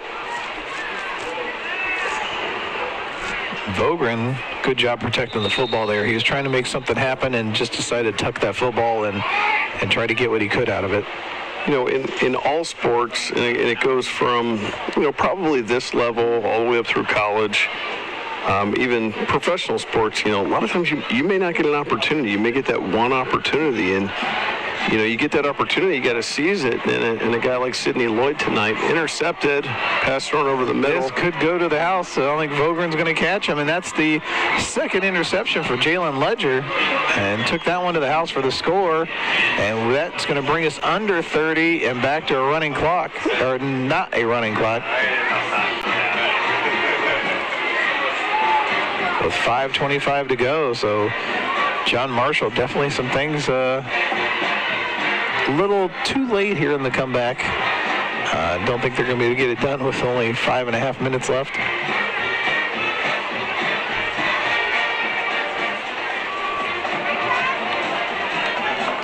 Again, a little bit surprised we're not going for 2 here.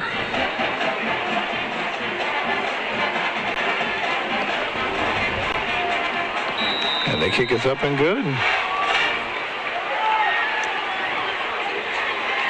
Surprising it wasn't distracting. They were doing the chicken dance behind him as they're trying to kick the extra point. I'll tell you what, the band has been great tonight. The energy, the enthusiasm, the halftime show, they've been absolutely phenomenal. It's like they kind of took over, made their own swarm tonight. Yeah, actually, with ours being very thin. Kind of looks like the bleachers in Major League right now out there. the Old beginning, Municipal Stadium. Yes, the beginning of Major League.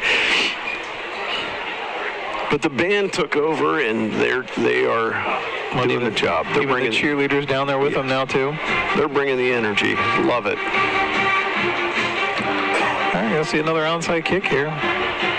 So deceptive if you're just tuning in, or if you're maybe the Wadsworth folks just flipping over and see it's 63-40. John Marshall's come out here in this second half and has been able to put some points on the board. Well, what will be interesting if Marshall were to get this and somehow get the ball in? I don't think Medina's going to take any starters off of defense now. But if they were to get the ball, it'd make it a 2-score game with 4 minutes left. Kicks it deep. Luckily, that made it to the end zone. Had that not, that could have been a little dicey.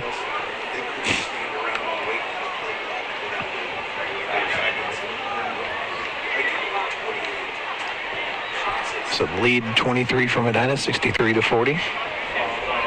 Now you just need to get a couple first downs instead of having that running clock where we could be done. You're going to have to come up and get some stops. I'm still I'm gonna back all these moves up here because your big key is, it's playoffs. You hear the phrase, you survive in advance, and who cares what the score is, who cares what happened, you just advance, but you keep all your players healthy. Right, and that's key, and you've gotten, as you mentioned before, you're getting a lot of these guys some valuable playoff experience. Absolutely. Absolutely. So a lot of positives, even though you see 40 points go up and you see some different things. It's you got to dig past that, and you see that there's much more positives in the development and keeping your players healthy for next week. Yeah, look at Chenevy getting some carries, Lloyd doing what he's done, Walker what he's done. Your Vogren's gotten in now. I mean, that's some stuff that could be valuable to you down the stretch. Right, and these guys get an opportunity and you seize it, and that shows up. You can see some of these guys have been really impressive. Set up quick screen and touching the ball for the first time there. 84, Caden Kostelinik. He's a sophomore as well, so picks up a good 5 yards, 6 yards maybe. Coach Laird not really worried about getting the play clock call in too quickly. Gets it down to 20. Vogren, I think, will snap it once it gets under 10. And he does. Swings it out. Lloyd gets wrapped up and taken out. And that's going to move the chains. First down. Stop the clock long enough to move the chains. Well, he got bulldogged out of bounds there, kind of around the neck and thrown up. It pops right back up. Right back out to get the next play. So Beckett Vogren looks in. Watches Coach Laird for the signal.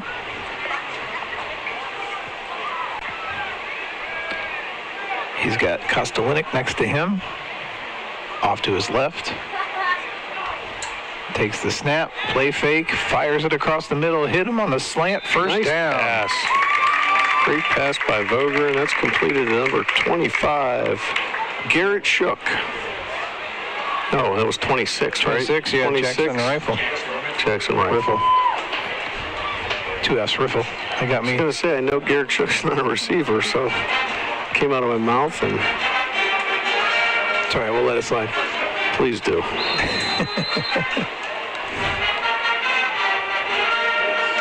.349.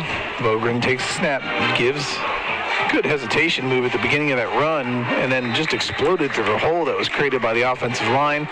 Great carry forward there by 84, Caden Kostelenik.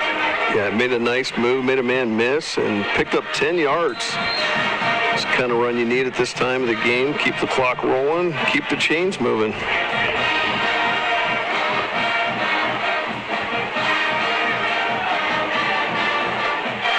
Probably see a little more of that here coming up. John Marshall shifting defensively. That caused the players to look to the bench to look for another call from coach. They go right back to the ground game. Nice shiftiness there on that run. Just the patience to find the hole. Stutter step, kept the feet moving the whole time, and able to take it ahead for a first down.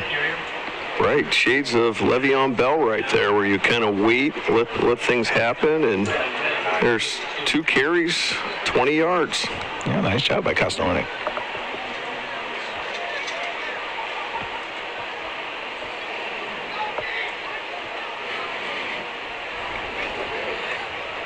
Back looking, he wanted to throw that ball deep, now tucks it and just protects it as he goes down. He was looking deep down that left sideline, but just couldn't complete anything. Bring up a 2nd and 11. 2:38 here left to play.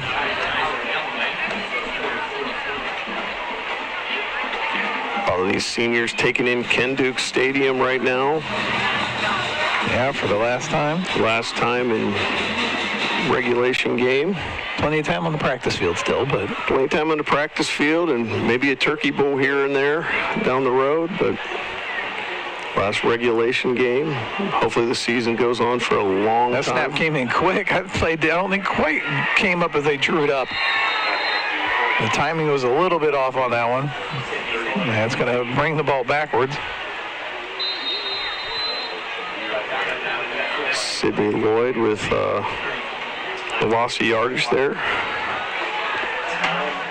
Might have messed up somebody's fantasy team. Coach Laird takes the timeout. Or no, was it John Marshall took the timeout? Trying to see if they can get the ball back here now that he forced a 3rd and long.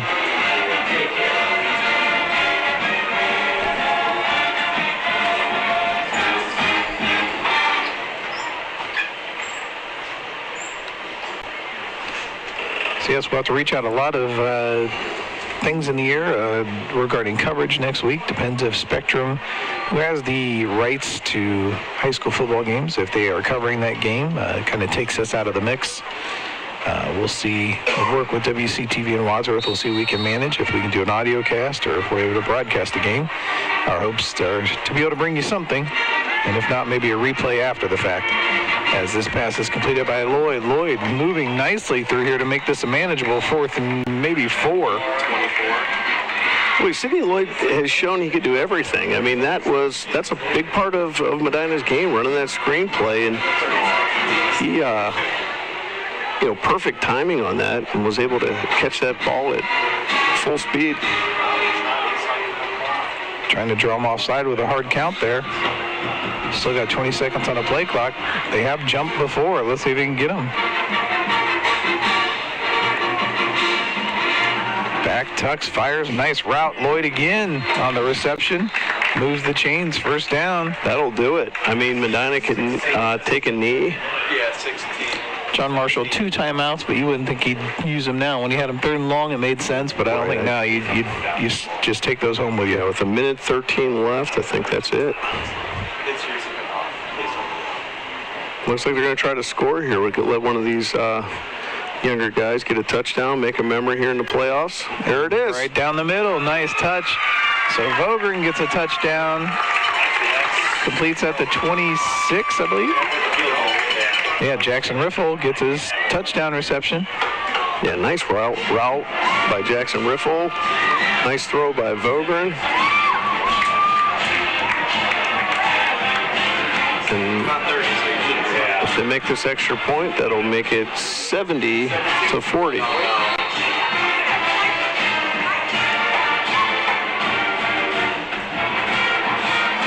So Schramm, the holder, signals, gets it. Kick is up and good. So 70-40, back to 30. So that gives John Marshall 1 minute. It will be a running clock, and this one is pretty much in the books. Yeah, so a great victory here for Medina. Never in doubt from the beginning. A lot of things they can work on here that'll get them ready for this Wadsworth matchup next week down in Wadsworth. Make sure I thank our crew here tonight, Beck Zwick and Josh Nass, giving us great camera work. Matt Tomek back in the studio, directing and replays. And, of course, Nick, glad to have you here this season, and we'll see what we can do about next week. So stay tuned, everyone. We'll let you know either on our Facebook post or on our website to let you know what we're doing next week. Absolutely. It's been a pleasure to be here. And again, Jared, the broadcast that you guys put out and all the work that you put in is just phenomenal. And you think about, this is high school football, and if you're sitting at home, the way the cameras are and the things that are picked up is no different than watching Saturday or a Sunday game. So yeah, thanks. And then a lot of that has to do with you and the insight you bring. And I know everyone is very complimentary of your work here, so we appreciate having you here. Before you just did it. Well, thank you. It's a pleasure being here, and look forward to it every week. Yeah, and hopefully we can do it again next week. So we'll keep it posted here. As special teams, as John Marshall tries to take it. They lost the football late. Is they going to call it a fumble? The ground calls it. They're going to say he was down. So it'll be John Marshall football at the 37-yard line of John Marshall. So maybe we'll just do it from your living room, and we'll like the Manning brothers. That's right. We'll just be sitting on our couch and just talking over the game. I've watched that a couple times. It's actually really good. If the game's not too exciting and you watch the Manning brother and the guys they have on, it's fun.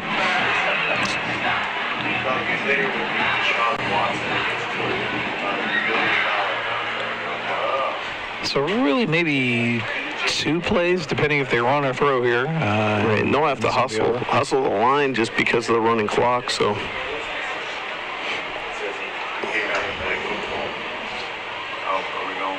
Yeah, no way to marking the ball backwards. Did I miss a flag somewhere? 15-yard penalty? They do. Oh, it's probably the spot of the foul. Oh, okay. Wow, they're really marching that ball back. Yeah, 17. Holy cow. So it must have been extracurricular on the kickoff we missed. He works hard. He's good. Goes right down the sideline into double coverage. Grice in there in coverage. Also, who else was back there with him? 28. That is Keith Dobbins back there. It's a nice coverage by those guys. And I think Grice has had great coverage tonight. A couple interceptions. I didn't know if John Marshall was going to try to run another one. It looks like they might try to. 10 seconds. They better hurry. And this will be the last play for sure. I don't think they're going to get it off. They're down to either 4. 2, 1. Nope. That's game.